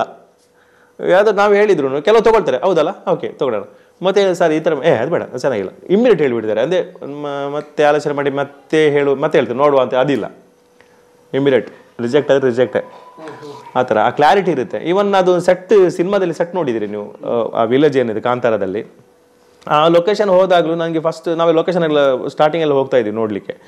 ಲೊಕೇಶನ್ ಹೋದಾಗಲೂ ನನಗೆ ಎಷ್ಟು ಸಮಾಧಾನ ಇರಲಿಲ್ಲ ಆ ಲೊಕೇಶನ್. ನಾನು ಗುರು ಹತ್ರ ಹೇಳಿದೆ, ಈ ಬರೆಯುವಾಗ ಒಂದು ವಿಜುವಲ್ ಓಡ್ತಾ ಇರುತ್ತಲ್ಲ ನಮ್ಮ ತಲೆಯಲ್ಲಿ, ಈ ಥರ ಸೆಟ್ ಇರಬೇಕು. ಏನು ಒಂದು ಕಡೆ ಸಿಕ್ಕಿತ್ತು, ಅವ್ರಿಗೆ ಇಷ್ಟ ಆಗಿತ್ತು ಅದು, ಬಟ್ ಒಂದು ಮಾರ್ಗ ಇರಲಿಲ್ಲ ಕರೆಕ್ಟಾಗಿ. ಒಂದು ನಮಗೆ ಜೀಪ್ ಎಲ್ಲ ಬರಬೇಕಲ್ಲಿ, ಅದಿರಲಿಲ್ಲ. ಯಾಕಂದ್ರೆ ಸಖತ್ತಾಗಿತ್ತು ಅದು ಸಿಕ್ಕಿಲ್ಲ ಅಂದರೆ ಬೇಜಾರಾಯಿತು ನಮಗೆ. ಇನ್ನೊಂದು ಇದು ನೋಡಿದಾಗ ನನಗೆ ಇದು ಓಕೆನಾ ಅಂತೇಳಿ ನಾ ಆ ಥರ ಇತ್ತು. ಗುರುನು ಹೇಳ್ದೆ, ಇಲ್ಲ ನೋಡೋಣ, ಅವರಿಗೆ ಒಂದು ಇದು ಕ್ಲಾರಿಟಿ ಇರುತ್ತೆ ಅಂತೇಳಿ. ಅದಾದಮೇಲೆ ಸ್ವಲ್ಪ ಟೈಮ್ ಆದಮೇಲೆ ನಾವು ಸೆಟ್ ಹಾಕಿ ಹೋದಾಗ ಇಲ್ಲಿ ಫುಲ್ ಚೇಂಜ್ ಮಾಡ್ರೆ. ಇವರು ಆರ್ಟ್ ವರ್ಕ್ನವ್ರು ಕೆಲಸ ಮಾಡ್ತಿದ್ದ ಧರಣಿ ಅಂತೇಳಿ, ಅವ್ರು ಮಾಡ್ತಾ ಇದ್ದಿದ್ದು ಫುಲ್ಲು ಒಂದು ವಿಲೇಜ್ ಥರನೇ ರೆಡಿ ಮಾಡಿದ್ದಾರೆ. ತುಂಬ ಕಷ್ಟ ಆಗಿದೆ ಪಾಪ ಅವ್ರಿಗೆ, 2 ಸಲ ಮಳೆ ಬಂದು ಎಲ್ಲ ಹಾಳಾಗಿ. ಅದೇ ನೀವು ಸಿನಿಮಾದಲ್ಲಿ ನೋಡ್ತೀರ, ಒಂದು ಗೊತ್ತಾಗಲ್ಲ ಸೆಟ್ ಅಂತ ಎಲ್ಲ ಮಣ್ಣಿನ ಮಾರ್ಗ. ನಂಬಿದವಗಿಂಬು ಕೊಡುವವ ನೀತ. ಅದೇ ಹೇಳಿಲ್ಲ ಅವರಿಗೆ, ಅದೇ ನಾನು ಅವರ ಕ್ಲಾರಿಟಿ ಬಗ್ಗೆ ಹೇಳಿದ್ದು. ಅವರಿಗೆ ಒಂದು ಕ್ಲಾರಿಟಿ, ಅವರ ತಲೆಯಲ್ಲಿ ಬೇರೆ ಥರ ವಿಜುವಲ್ ಓಡ್ತಾ ಇರುತ್ತೆ, ನಮಗಿಂತಲೂ ಸ್ಟ್ರಾಂಗ್ ಆಗಿ ಓಡ್ತಾ ಇರುತ್ತೆ ಅವ್ರ ತಲೆಯಲ್ಲಿ. ಕ್ಲಾಶಸ್ ಇಲ್ಲ, ಪಕ್ಕ ಹೇಳಿಬಿಡ್ತಾರೆ ಹಾಗೆ. ಶೂಟಿಂಗ್ ಪ್ರೋಸೆಸ್ ಅದೇ ನಂದು ಕಾಂತಾರ 48ನೇ ಸಿನಿಮಾ, ಅದರ ನಂತರ ಒಂದು 3 ಸಿನಿಮಾ ಮಾಡಿದೆ. 48 ಕಾಂತಾರ 48ನೇ ಸಿನಿಮಾ ಕನ್ನಡ. ಹೌದು, 51 ಆಯ್ತು ಈಗ. ಇಷ್ಟು ಸಿನಿಮಾದಲ್ಲಿ ಒಂದು ಹೊಸ ಅನುಭವ ಇದು. ಬಿಕಾಸ್ ಒಂದು ನಾನು ಬೇರೆ ಸಿನಿಮಾದಲ್ಲಿ ಕಲಾವಿದನಾಗಿದ್ದೆ ಅಷ್ಟೇ, ಹೋಗಿ ಪರ್ಫಾರ್ಮ್ ಮಾಡಿ ಬರೋದಷ್ಟೇ. ಒಂದು ದಿನ ಮೊದಲು ಹೋಗ್ತೀವಿ, ನಾಳೆ ಶೂಟ್ ಇರುತ್ತೆ, ನಾವು 1 ವಾರ ಶೂಟ್ ಇರುತ್ತೆ, ಮುಗಿಸ್ಕೊಂಡು ಬರ್ತೀವಿ ಅಷ್ಟೇ ಅದು. ಬಟ್ ಇದರಲ್ಲಿ ಫ್ರಮ್ ದ ಬಿಗಿನಿಂಗ್ ಲೊಕೇಶನ್ ಇರ್ಬೋದು, ಸ್ಕ್ರಿಪ್ಟ್ ಪ್ರೋಸೆಸ್ ಇರ್ಬೋದು, ಎಲ್ಲದರಲ್ಲೂ ಎಲ್ಲ ನನಗೆ ತುಂಬ ಪರ್ಸನಲಿ ತುಂಬ ಹೆಲ್ಪ್ ಆಗಿದೆ ಇದರಲ್ಲಿ. ಸೊ ಒಂದು ಸಿನಿಮಾ ಮುಂದೆ ಗೊತ್ತಿಲ್ಲ, ಸಿನಿಮಾ ಮಾಡ್ತೀನೋ ಗೊತ್ತಿಲ್ಲ, ನಾನು ಸಿನಿಮಾ ಮಾಡೋದಾದ್ರೂ ನನಗೆ ಇದರಿಂದ ತುಂಬ ಬೆನಿಫಿಟ್ ಆಗಿದೆ. ಏನೆಲ್ಲ ಬೇಕು, ಏನೆಲ್ಲ ತಯಾರಿಗಳು ಬೇಕು ಸಿನಿಮಾಕ್ಕೆ ಮೊದಲು, ಎಷ್ಟು ಕೆಲಸ ಇದೆ. ಪೋಸ್ಟ್ ಪ್ರೊಡಕ್ಷನ್ ಅಂತೂ ನೋಡಿ ಸತ್ತೇ ಹೋಗಿದ್ದು ನಾನು. ಅಲ್ಲ, ಅಷ್ಟು ಡೆಡಿಕೇಶನ್ ಇದೆ. ಅವ್ರ ಮನೆಗೆ ಹೋಗಲಿಲ್ಲ. ಸಿನಿಮಾ ಮುಗಿದ ಮೇಲೆ, ಶೂಟ್ ಆದಮೇಲೆ ನಮ್ಮ ಪ್ರಕಾರ ಒಂದು 2 ತಿಂಗಳ ಮೇಲೆ ಮನೆಗೆ ಹೋಗಲಿಲ್ಲ ಅವರು, ರಿಷಬ್ ಸರ್. ಅಲ್ಲೇ ಸ್ಟುಡಿಯೋಕ್ಕೆ ಹೋಗೋದು, ಅಲ್ಲೇ ಬಟ್ಟೆ ತೆರೆಸೋದು, ಅಲ್ಲೇ ಸ್ನಾನ ಮಾಡೋದು, ಅಲ್ಲೇ ಡ್ರೆಸ್ ಚೇಂಜ್ ಮಾಡೋದು, ಅಲ್ಲೇ ಒಂದು 3 hours ಮಲಗಿದ್ರು ಆಯಿತು, ಇಲ್ಲಾಂದ್ರೆ ಆಯಿತು. ರೆಡಿ ಮಾಡಬೇಕಲ್ಲ ಸಿನಿಮಾ ಬೇಗ. ಅಂದರೆ ಈ ಸಿನಿಮಾ ತುಂಬ ಸ್ಪೀಡಾಗಿ ಬಂತಲ್ಲ. ನಿಮಗೆ ನಾರ್ಮಲ್ ಆಗಿ ನೋಡಿ, ಒಂದು ಸಿನಿಮಾ ಮಾಡಿ 2 ವರ್ಷ 3 ವರ್ಷ ಆಗುತ್ತೆ ಕೆಲಸ ರಿಲೀಸ್ ಆಗಬೇಕಾದ್ರೆ. ಅದೇ ನಂಗೆ ಈಗ ಭಯ ಆಗ್ತಿದ್ರು. ಈಗ ಕಾಂತಾರ ಬಂದಮೇಲೆ ಕೊರೋನಾಗಿಂತ ಮೊದಲು ಮಾಡೋ ಸುಮಾರು ಸಿನಿಮಾ ಇದೆ. ನಾನು ಚಿಕ್ಕ ಪಾತ್ರಗಳು ಯಾವುದೆಲ್ಲ ಮಾಡಿದ್ದೀನಿ, ಅದೆಲ್ಲ ಇನ್ನೂ ರಿಲೀಸ್ ಆಗುತ್ತಾ ಇದೆ ಒಂದೊಂದು. ಏನು ಸರ್ ಅದ್ರಲ್ಲಿ ಮಾಡಿದ್ರಲ್ಲ, ಹಿಂಗೆ ಮಾಡಿದ್ರಲ್ಲ ಅಂತ ಕೇಳಿದ್ರೆ ಅದು ಭಯ ಆಗ್ತಿದೆ. ಸೊ ಹಾಗೆ ಪೋಸ್ಟ್ ಪ್ರೊಡಕ್ಷನಲ್ಲಿ ಅದು ನಾನು ಹೇಳಿದೆ, ಮನೆಗೆ ಹೋಗಿಲ್ಲ. ಆ್ಯಕ್ಚುಲಿ ಅವರು ಡೆಲಿವರಿ ಬೇರೆ ಹಾಕಿದ್ದಾರೆ ಪಾಪ, ಪ್ರಗತಿ. ಮಗು ಮುಖ ಸರಿ ನೋಡಿಲ್ಲ ಇವರು. ಆ ಥರ ಆಗಿದೆ ಪರಿಸ್ಥಿತಿ. ಅದಕ್ಕೆ ನನಗೆ ಭಯ ಆಗಿದೆ, ನಾವೆಲ್ಲ ಸಿನಿಮಾ ಮಾಡಿದ್ರೆ ಹೆಂಗೆ ಅಪ್ಪ ಇಷ್ಟೆಲ್ಲ ಡೆಡಿಕೇಶನ್ ಕೊಡಲಿಕ್ಕೆ ಸಾಧ್ಯನಾ ನಮ್ಮ ಕೈಯಲ್ಲಿ ಅಂತ. ಸೊ ಹಾಗೆ ಒಂದು ಹೊಸ ಎಕ್ಸ್ಪೀರಿಯೆನ್ಸ್ ಇದು. ಕಾಡಲ್ಲಿ ಶೂಟ್ ಆಗಿರ್ಬೋದು, ಅಲ್ಲಿ ಪ್ರೈವೇಟ್ ಪ್ರಾಪರ್ಟಿ ಇತ್ತು ಕಾಡೆಲ್ಲ, ಕೆರಡಿಲಿ. ಪ್ರೈವೇಟ್ ಪ್ರಾಪರ್ಟಿಯಲ್ಲಿ ಮಾಡಿರುವಂಥದ್ದು. ಬಟ್ ಸೆಟ್ ಇಲ್ಲ, ಕಾಡೆಲ್ಲ ಸೆಟ್ ಹಾಕಿಲ್ಲ ಯಾವುದು. ಅದಕ್ಕೆ ಅದಷ್ಟು ಆ ರಿಯಾಲಿಟಿಯಿಂದ ಅಷ್ಟು ನಿಮಗೆ ಸಿನಿಮಾ ನೋಡಬೇಕಾದ್ರೆ ಅಷ್ಟು ಮಜಾ ಆಗಿ ಬರ್ತಾ ಇದೆ ನಿಮಗೆ ನೋಡಲಿಕ್ಕೆ. ಬಟ್ ಹೆವಿ ಹಾವು ಅದು ಇದೆಲ್ಲ ನನಗಂತೂ ಸಿಕ್ಕಾಬಟ್ಟೆ ಭಯ. ಹಾವಿದೆಲ್ಲ ಎಲ್ಲ ಹಿಂಗೆ ನೋಡ್ಕೊಂಡೇ ಇರೋದು. ಗ್ಯಾಪ್ ಇದ್ರೆ ಅಲ್ಲಿ ಹಿಂಗೆ ಟೇಕಲ್ಲಿ ಮಾತ್ರ ಹೀಗೆ, ಇಲ್ಲದ್ರೆ ಎಲ್ಲಿ ಇಲ್ಲಿ ಓಡ್ತಾ ಇರುತ್ತೆ ಕಣ್ಣು, ಅಲ್ಲಿ ಬರುತ್ತೆ ಇಲ್ಲಿ ಬರುತ್ತಾ ಅಂತ. ಯಾಕಂದ್ರೆ ಬಂದು ಕೂಡಲೇ ಸಂಜೆ ನಾವು ಹೋಗೋಂತ ಮೊದಲು ಲೈಟ್ ಅವರು ಮತ್ತೆ ಇವರು ಹೋಗಿರ್ತಾರಲ್ಲ ಸೆಟ್ ಅವರು. ಸೊ ಅವರು ಹೋದ ಕೂಡಲೇ ಅಲ್ಲೊಂದು ಹಾವಿತ್ತು ಸರ್, ಇಷ್ಟು ದೊಡ್ಡದು ಹೋಯ್ತು ಅಂತ ಹೇಳಿರ್ತಾರೆ. ಮತ್ತೆ ಅದೇ ತಲೆಯಲ್ಲಿ ಇಡೀ ಶೂಟಿಂಗಲ್ಲಿ. ಮತ್ತೆ ಗಮ್ಮತ್ತು ಮಾಡಿದ್ದೀವಿ, ಮಜಾನು ಮಾಡಿದ್ವಿ. ನೈಟೆಲ್ಲ ಶೂಟಲ್ಲ ಜಾಸ್ತಿ ಆಗಿರೋದು. ಯಾವುದೊಂದು ಅಂದರೆ ನೀವು ಸಿನಿಮಾ ನೋಡಿದ್ರಿ, ಎಲ್ಲರೂ ಲುಂಗಿನೇ ಜಾಸ್ತಿ, ಯಾರಿಗೆ ಪ್ಯಾಂಟ್ ಇಲ್ಲ. ಸುಂದರವನ ಕ್ಯಾರೆಕ್ಟರ್ ಬಿಟ್ಟರೆ ಮತ್ತೆ ಎಲ್ಲ ಲುಂಗಿ ಎಲ್ಲ ಕಟ್ಟಿರ್ತಾರಲ್ವಾ. ಯಾವುದೊಂದು ಬೆತ್ತ ಕೋಲಲ್ಲಿ ಹಿಡ್ಕೊಂಡು ಹಿಂಗೆ ಮಾಡೋದು ಮೆಲ್ಲ, ಎಲ್ಲ ಜಂಪು ನೋಡ್ಕೊಂಡು ಆ ಥರ. ಸೊ ಮಜಾ ತುಂಬ ಮಜಾ ಮಾಡಿದ್ವಿ ಶೂಟಿಂಗಲ್ಲಿ. ಬಟ್ ಅವ್ರ ಜೊತೆ ಕೆಲಸ ಮಾಡೋದೇ ಒಂದು ಖುಷಿ. ಕೆಲಸದ ಬಂದಾಗ ರಾಕ್ಷಸ ಅವರು, ಬಟ್ ಅಷ್ಟೇ ಮಜವಾಗಿ ಹ್ಯಾಂಡಲ್ ಮಾಡ್ತಾರೆ, ಗಮ್ಮತ್ತಲ್ಲಿರ್ತಾರೆ. ಏನಾದರೂ ಪ್ರಾಪರ್ಟಿ ಬಗ್ಗೆ ಸ್ವಲ್ಪ ಆಚೆ ಆದ್ರೆ ಸ್ವಲ್ಪ ಸಿಟ್ಟು ಮಾಡ್ಕೋತಾರೆ, ಇಲ್ಲ ಅಂತೆಲ್ಲ. ನೆಕ್ಸ್ಟ್ ಲೆವೆಲ್ ಇದೆ. ಮೈಕೆಲ್ಲ ಕೆಳಗೆ ಹೊಡ್ಕೊಂಡು ಕೈಲಿ ಮೈಕಿದ್ರೆ ಮೈಕೆಲ್ಲ ಪೀಸ್ ಆಗಿಬಿಡುತ್ತೆ, ಅದೆಲ್ಲ ಇದೆ. ಬಟ್ ಸ್ಪಾಟಾಗಿ ಮಾತ್ರ, ಮತ್ತೆ ಅವ್ರ ತಲೆಯಲ್ಲಿ ಇರಲ್ಲ, ಅದು ಮರ್ತೋಗ್ಬಿಡ್ತಾರೆ ಅವರು. ನೆಕ್ಸ್ಟ್ ಡೇಗೆ ಇರಲ್ಲ. ಯಾರಿಗೆಲ್ಲ ಬೈಕ್ ಹೊಡಿರ್ತಾರೆ ಅವರೆಲ್ಲ ಮಗ ಅಂತ ಮಾತಾಡ್ತಾರೆ ಆಮೇಲೆ, ಆ ಥರ. ಆ್ಯಂಡ್ ಗಮ್ಮತ್ತು ಮಾಡ್ತಾರೆ. ಸರ್ಕಾರಿಯಲ್ಲೂ ಮಾಡಿದ್ರು. ಈ ಸಿನಿಮಾದಲ್ಲೂ ಶೂಟಿಂಗ್ ನಡಬೇಕಾದ್ರೆ ಒಂದ್ಸಲ ಬಂದು ಮೆಲ್ಲ ಬಂದು ಹಿಂದೆ, ನನಗೆ ಕಚ್ಚುಗುಳಿ ಆಗಲ್ಲ, ಮೆಲ್ಲ ಬಂದು ಹಿಂದೆ ನಿಂಗೆ ಲಾಕ್ ಮಾಡಿದ್ರು.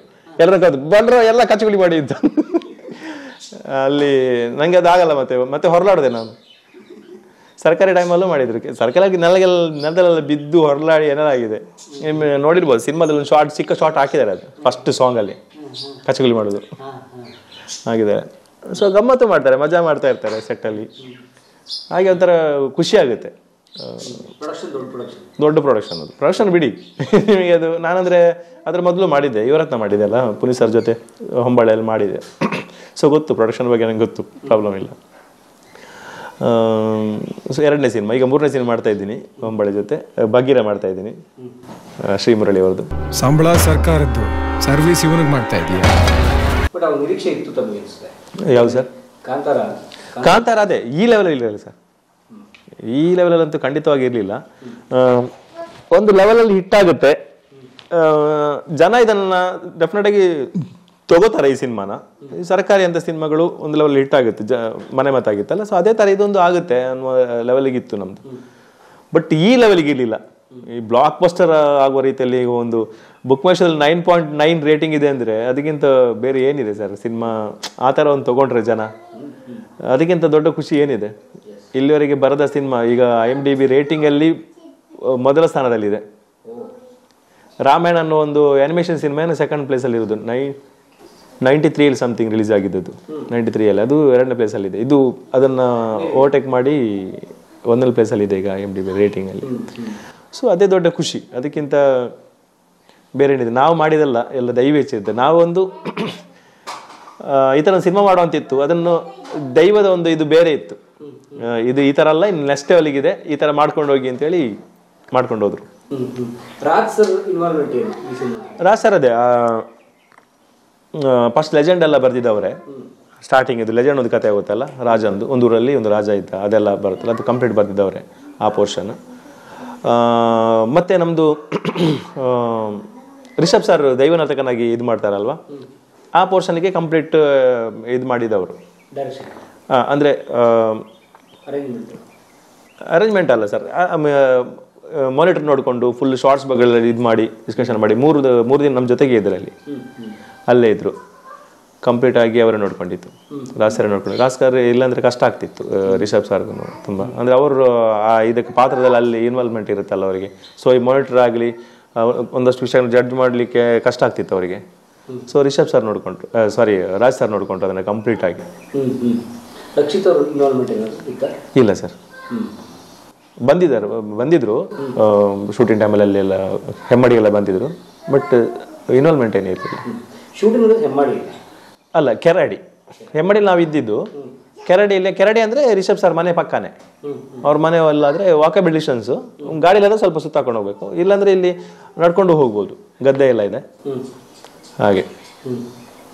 ಕನ್ನಡಕ್ಕೊಂದು ಒಳ್ಳೆ ಸಿನಿಮಾ ಖಂಡಿತವಾಗ್ಲು ಆಡಿಯನ್ಸ್ ತೊಗೊಂಡಿದ್ದಾರೆ, ಅದಕ್ಕಿಂತ ಖುಷಿ ಏನು ಬೇರೆ ಇಲ್ಲ. ನಾವು ಪ್ರಮೋಷನೇ ಮಾಡಿಲ್ಲ, ಆಡಿಯನ್ಸೇ ಮಾಡಿರೋದು ಪ್ರಮೋಷನ್ ಕಂಪ್ಲೀಟ್. ಎಲ್ಲ ಲ್ಯಾಂಗ್ವೇಜಲ್ಲೂ ಹೇಳಬೇಕಾದ್ರೂ, ಕನ್ನಡದಲ್ಲೂ ಬೇರೆ ಲ್ಯಾಂಗ್ವೇಜಲ್ಲೂ ಆಡಿಯನ್ಸ್ ಅದನ್ನು ನೆಕ್ಸ್ಟ್ ಲೆವೆಲ್ಗೆ ರೀಚ್ ಮಾಡಿರೋಂಥದ್ದು.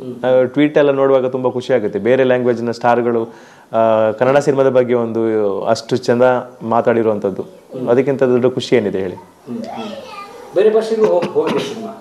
ಹೌದು ಸರ್, ಆಲ್ರೆಡಿ ರಿಲೀಸ್ ಆಯಿತು. ಫಸ್ಟ್ ಹಿಂದಿ ಮತ್ತು ತೆಲುಗು ರಿಲೀಸ್ ಆಯಿತು, ಮತ್ತು ತಮಿಳ್ ರಿಲೀಸ್ ಆಯಿತು, ಒನ್ ಡೇ ಬಿಟ್ಟು. ಇವಾಗ ಮೊನ್ನೆ 20ಕ್ಕೆ ಇದು ರಿಲೀಸ್ ಆಯಿತು, ಮಲಯಾಳಂ ರಿಲೀಸ್ ಆಯಿತು. ಈಗ ತುಳುನು ಡಬ್ಬಿಂಗ್ ನಡೀತಾ ಇದೆ. ತುಳು ಡಬ್ಬಿಂಗ್ ಪ್ರೊಸೆಸ್ ಮುಗೀತು, ಡೇಟ್ ಅನೌನ್ಸ್ ಆಗಿಲ್ಲ, ಬಟ್ ಕನ್ನಡ ಇಲ್ಲಿ ಫುಲ್ ನೆಕ್ಸ್ಟ್ ಲೆವೆಲ್ ಹೋಗ್ತಾ ಇದೆ. ಸೊ ಡೇಟ್ ಯಾವಾಗ ಅನೌನ್ಸ್ ಮಾಡ್ತಾರೆ ಗೊತ್ತಿಲ್ಲ, ನೋಡಬೇಕು. ತೆಲುಗು ಮತ್ತು ಹಿಂದಿ ನೆಕ್ಸ್ಟ್ ಲೆವೆಲ್ ಹೋಗ್ತಾ ಇದೆ. ತುಂಬ ಚೆನ್ನಾಗಿ ಹೋಗ್ತಾ ಇದೆ. ಹಾಗಾದ್ರೆ ತಮಗೇನಾದ್ರು ಬೇರೆ ಭಾಷೆಗೆ ಓಪನಿಂಗ್ಸ್, ಬೇರೆ ಭಾಷೆಗೆ ಅವಕಾಶ ಗೊತ್ತಿಲ್ಲ, ಬರುತ್ತೆ. ಮೊನ್ನೆ ಒಂದು ಕಾಲ್ ಬಂತು, ಬಟ್ ಅದು ತಮಿಳ್ ಸಿನಿಮಾ ಅಂತ ಹೇಳಿದ್ರು ಸ್ಟಾರ್ಟಿಂಗ್ ನನಗೆ. ತಮಿಳ್ ಒಂದು ಕ್ಯಾರೆಕ್ಟರ್ ಇದೆ ಅಂತೇಳಿ ಒಂದು ನಿಮಗೆ. ಸೊ ಆಮೇಲೆ ನೋಡಿದಾಗ ಅದು ಕನ್ನಡದವರೇ ಮಾಡ್ತಿರುವಂಥದ್ದು, 3 ಲ್ಯಾಂಗ್ವೇಜ್ಗೆ ಮಾಡ್ತಿದ್ದಾರೆ, Tamil, Telugu and Kannada, 3 language. May be close shorts ಎಲ್ಲ ಸ್ವಲ್ಪ ತಮಿಳ್ ತೆಲುಗು ಮಾತಾಡಬೇಕು ಅನಿಸುತ್ತೆ, ನನಗೆ ಗೊತ್ತಿಲ್ಲ. ನನಗೆ ಅಷ್ಟು ಹೊಳ್ಳಿಲ್ಲ ಅದರದ್ದು, ಇನ್ನೂ ಪ್ರಯತ್ನ ಪಡಬೇಕು. ನಾನು ತಮಿಳ್ ತೆಲುಗು ಗೊತ್ತಿಲ್ಲ, ನನಗೆ ಅರ್ಥ ಆಗುತ್ತೆ ಬಟ್ ಮಾತಾಡೋಕ್ಕಾಗಲ್ಲ. ಮಲಯಾಳಂ ಬರುತ್ತೆ ನನಗೆ. ಬಾರ್ಡ್ರ್ ಅಲ್ಲ, ಸೊ ಅಂದರೆ ತುಂಬ ಚೆನ್ನಾಗಿರೋ ಮಲಯಾಳ ಅಲ್ಲ, ಕೇರಳ ನಮ್ಮ ಕಾಸ್ಟ್ಗಳು ಒಂದು ಮಲಯಾಳ ಇದೆಯಲ್ಲ, ಅದು ಬರುತ್ತೆ ನನಗೆ, ಮ್ಯಾನೇಜೇಬಲ್, ಬಟ್ ಅರ್ಥ ಆಗುತ್ತೆ, ನೀಟಾಗಿ ಅರ್ಥ ಆಗುತ್ತೆ ಮಲಯಾಳ. ಸರ್ ಒಂದೇ ಹೇಳಿದ್ದು, ಈ ಸಿನಿಮಾ ಕನ್ನಡದಲ್ಲಿ ಮಾತ್ರ ಮಾಡೋಣ ಅಂತ. ಪ್ಯಾನ್ ಇಂಡಿಯಾ ಪ್ಲಾನೇ ಇರಲಿಲ್ಲ, ಕನ್ನಡದಲ್ಲಿ ಮಾತ್ರ ಈ ಸಿನಿಮಾ ಮಾಡೋಣ, ಕನ್ನಡದಲ್ಲೇ ರಿಲೀಸ್ ಮಾಡೋದಿದ್ದು. ಮತ್ತೆ ಬೇಕಿದ್ರೆ ನಾವು ಈ ಸಿನಿಮಾನ ರಿಲೀಸ್ ಆದಮೇಲೆ ರೆಸ್ಪಾನ್ಸ್ ನೋಡಿ ತುಳುವಲ್ಲಿ ಒಂದು ಮಾಡೋಣ ಅಂತೇಳಿ, ಬಿಕಾಸ್ ಈ ಬೆಲ್ಟ್ ಇದೆ ಅಲ್ವಾ, ತುಳಲ್ಲಿ ಒಂದು ಡಬ್ಬಿಂಗ್ ಮಾಡಿ ಬಿಡೋಣ ಬೇಕಿದ್ರೆ ಅಂತೇಳಿ ಒಂದು ಇದಿತ್ತು. ಮತ್ತು ಬೇರೆ ಭಾಷೆಗೆಲ್ಲ ಕನ್ನಡದಲ್ಲೇ ಬಿಡೋದು ಅಂತ. ಇವನ್ ಬೇರೆ ಈಗ ಹೈದರಾಬಾದ್ ಆಗಿರ್ಬೋದು, ಚೆನ್ನೈ ಆಗಿರ್ಬೋದು, ಕೇರಳ ಆಗಿರ್ಬೋದು, ಕನ್ನಡದಲ್ಲೇ ಬಿಡೋಣ, ಸಬ್ಟೈಟಲ್ ಹೆಂಗಿದೆ ನೋಡಲಿ, ನಮ್ಮ ಸಿನಿಮಾ ಕನ್ನಡದಲ್ಲೇ ನೋಡಲಿ ಅಂತ ಆ ಥರ ಒಂದು ಸ್ಟ್ರಾಂಗ್ ಡಿಸಿಷನ್ ತೊಗೊಂಡಿದ್ರು ಅವರು. ಹಾಗೇನೆ ರಿಲೀಸ್ ಕೂಡ ಮಾಡಿದರು, ಒಳ್ಳೆ ಹೋಯ್ತು ನೋಡಿ ಸಿನಿಮಾ, ಕನ್ನಡದಲ್ಲೇ ಚೆನ್ನಾಗಿ ಹೋಯ್ತು ಆ್ಯಕ್ಚುಲಿ. ಆಮೇಲೆ ಆ ಕಡೆಯಿಂದ ಸುಮಾರು ಇದು ಬರ್ತಾ ಇತ್ತು ರೆಸ್ಪಾನ್ಸ್, ಇಲ್ಲ ನೀವು ನಮ್ಮ ಭಾಷೆಗೆ ಡಬ್ ಮಾಡಿ ಸರ್, ಡಬ್ ಮಾಡಿ ಅಂತ. ಅದಕ್ಕೆ ಇಮಿಡಿಯೇಟ್. ಮತ್ತು ಹೊಂಬಾಳೆ ಫಿಲಮ್ಸಿಗೆ ಇದು ದೊಡ್ಡ ಕಷ್ಟದ ಕೆಲಸ ಏನಲ್ಲ ಡಬ್ ಮಾಡಿ ಬಿಡುವಂಥದ್ದು. ಆಲ್ರೆಡಿ KGF ಟೀಮ್ ಇದೆ ಅವ್ರ ಹತ್ರ, KGF ಅಲ್ಲಿ ಮಾಡಿದಂಥ ಟೀಮ್ಗಳಿದೆ. ಸೊ ಇಮಿಡಿಯೇಟೆಡ್ ಆಯಿತು, ಪಕ್ಕ ಮಾಡಿ ರಿಲೀಸ್ ಮಾಡಿ ಹೋಯ್ತು. ಅದನ್ನು ಚೆನ್ನಾಗಿ ಓಡ್ತಾ ಇದೆ ಈಗ. ಕಾಂತಾರದಲ್ಲಿ ಅದೇ ನಾನು ಹೇಳೋದಂತೂ, ಒಂದು ಒಳ್ಳೆ ಸಿನಿಮಾ ಬರಬೇಕಂದ್ರೆ ಒಂದು ಒಳ್ಳೆ ಟೀಮ್ ಬೇಕು. ಸೊ ಡೈರೆಕ್ಷನ್ ಟೀಮ್ ಆಗಿರಲಿ, ಆ್ಯಂಡ್ DOP ಸರ್, ನಿಮ್ಗೆ ಅರವಿಂದ್ ಅವ್ರ ಬಗ್ಗೆ ಹೇಳುವಂಗಿಲ್ಲ, ಅವರು ನೆಕ್ಸ್ಟ್ ಲೆವೆಲ್ ತೊಗೊಂಡೋಗಿದ್ದಾರೆ ಈ ಸಿನಿಮಾನ. ಚಾರ್ಲಿನೂ ಅವರೇ ಮಾಡಿರೋದು, ಅರವಿಂದ್ ಕಶ್ಯಪ್. ಅವ್ರ ಟೀಮು ತುಂಬ ಚೆನ್ನಾಗಿದೆ, ಸಂಜಯ್ ಆಗಿರ್ಬೋದು, ಮನು ಆಗಿರ್ಬೋದು, ಎಲ್ಲ ಒಂದು ಒಳ್ಳೆ ಟೀಮ್. ಆ್ಯಂಡ್ ನಿಮ್ಮ ಆರ್ಟಲ್ಲೂ ಹಾಗೆ ಧರಣಿ ಮತ್ತು ಅವರು ಪಾಪ ಅವರಷ್ಟು ಕಷ್ಟ ಪಟ್ಟವ್ರು ಈ ಸಿನಿಮಾದಲ್ಲಿ ಯಾರೂ ಇಲ್ಲ. 2 ಸಲ ಮಳೆ ಬಂದು ಸೆಟ್ಟ ಹಾಳಾಗಿ ಬೈಗಳು ತಿಂದು ಆ ಥರ. ಬಟ್ ಆ ಕ್ರೆಡಿಟ್ ಸಿಗ್ತಾ ಇದೆ ಸರ್. ಯಾವತ್ತು ನಾವು ಕಷ್ಟಪಡ್ತೀವ ಅದ್ರ ಕ್ರೆಡಿಟ್ಸ್ ಖಂಡಿತ ಸಿಗುತ್ತೆ. ಅದಕ್ಕೆ ಉದಾಹರಣೆ ಕಾಂತಾರ. ಡೈರೆಕ್ಷನ್ ಟೀಮಲ್ಲೂ ಆಗಿರ್ಬೋದು, ಚಿರಂತ್ ಇದ್ದ, ನಮ್ಮ ಶ್ಯಾಮ್ ಭಟ್ರು ಒಣ್ಣದು ರೈಟ್ರು, ಅವರು ಡೈರೆಕ್ಷನ್ ಟೀಮಲ್ಲಿ ಇದ್ದರು. ಶ್ಯಾಮ್ ಭಟ್ರು, ರಾಕಿ ಅಂತ ಇದ್ದ, ನಮ್ಮ ರಂಜನ್ ಲಚ್ಚು ಹುಡುಗ ಮಾಡಿದ, ಅವನು ಡೈರೆಕ್ಷನ್ ಟೀಮಲ್ಲಿ ವರ್ಕ್ ಮಾಡಿದ್ದಾನೆ. ಪ್ರತೀಕ್ ಅಂತ ಇದ್ದ, ನಮ್ಮ ಮಂಗಳೂರು ಹುಡುಗ. ಸುಮಾರು ಜನ ಕೆಲಸ ಮಾಡಿದ್ದಾರೆ. ಸೊ ಒಂದು ಒಳ್ಳೆ ಟೀಮ್. ಅದೇ ಈಗ ರಿಲೀಸ್ ಆಗಿದೆ ಅಷ್ಟೇ ಅಲ್ವಾ. ಸೊ ಸುಮಾರು ಸಿನಿಮಾಗಳು ಬರ್ತಾ ಇದೆ, ಕಾಲ್ ಬರ್ತಾ ಇದೆ. ಬಟ್ ಮೊದಲೆಲ್ಲ ಸ್ವಲ್ಪ ಹೊಟ್ಟೆಪಾಡಿಗೋಸ್ಕರ ಎಲ್ಲ ಸಿನಿಮಾ ಮಾಡ್ತಿದ್ದೆ ನಾನು. ಅಂದರೆ ಫ್ಯಾಮಿಲಿ ಇದೆಯಲ್ಲ, ನೋಡ್ಕೋಬೇಕು. ಬಟ್ ಇವಾಗ ಸ್ವಲ್ಪ ಅಂದರೆ ಭಯ ಜಾಸ್ತಿ ಆಗಿದೆ ಸರ್. ಈಗ ಒಂದು ಒಳ್ಳೆ ಸಿನಿಮಾ ಕೊಟ್ಟಾಗ ನಮಗೆ ಭಯನೂ ಜಾಸ್ತಿ ಆಗುತ್ತೆ.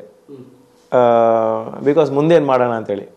ಇಷ್ಟೊಳ್ಳೆ ಸಿನಿಮಾ ಕೊಟ್ಟಾದ್ಮೇಲೆ ಮುಂದೇನು ಮಾಡೋದು ಅದೊಂದು ಟೆನ್ಷನ್ ಇರುತ್ತಲ್ಲ. ಸೊ ಅದೊಂದು ಜಾಸ್ತಿ ಆಗಿದೆ, ಜವಾಬ್ದಾರಿ ಜಾಸ್ತಿ ಆಗಿದೆ ಈಗ. ಅದಕ್ಕೆ ಸ್ವಲ್ಪ ಚೂಸಿ ಆಗ್ತಾ ಇದ್ದೀನಿ, ಕ್ಯಾರೆಕ್ಟರ್ ಸ್ವಲ್ಪ ನೋಡ್ಕೊಂಡು ಮಾಡ್ತಾ ಇದ್ದೀನಿ ಇವಾಗ.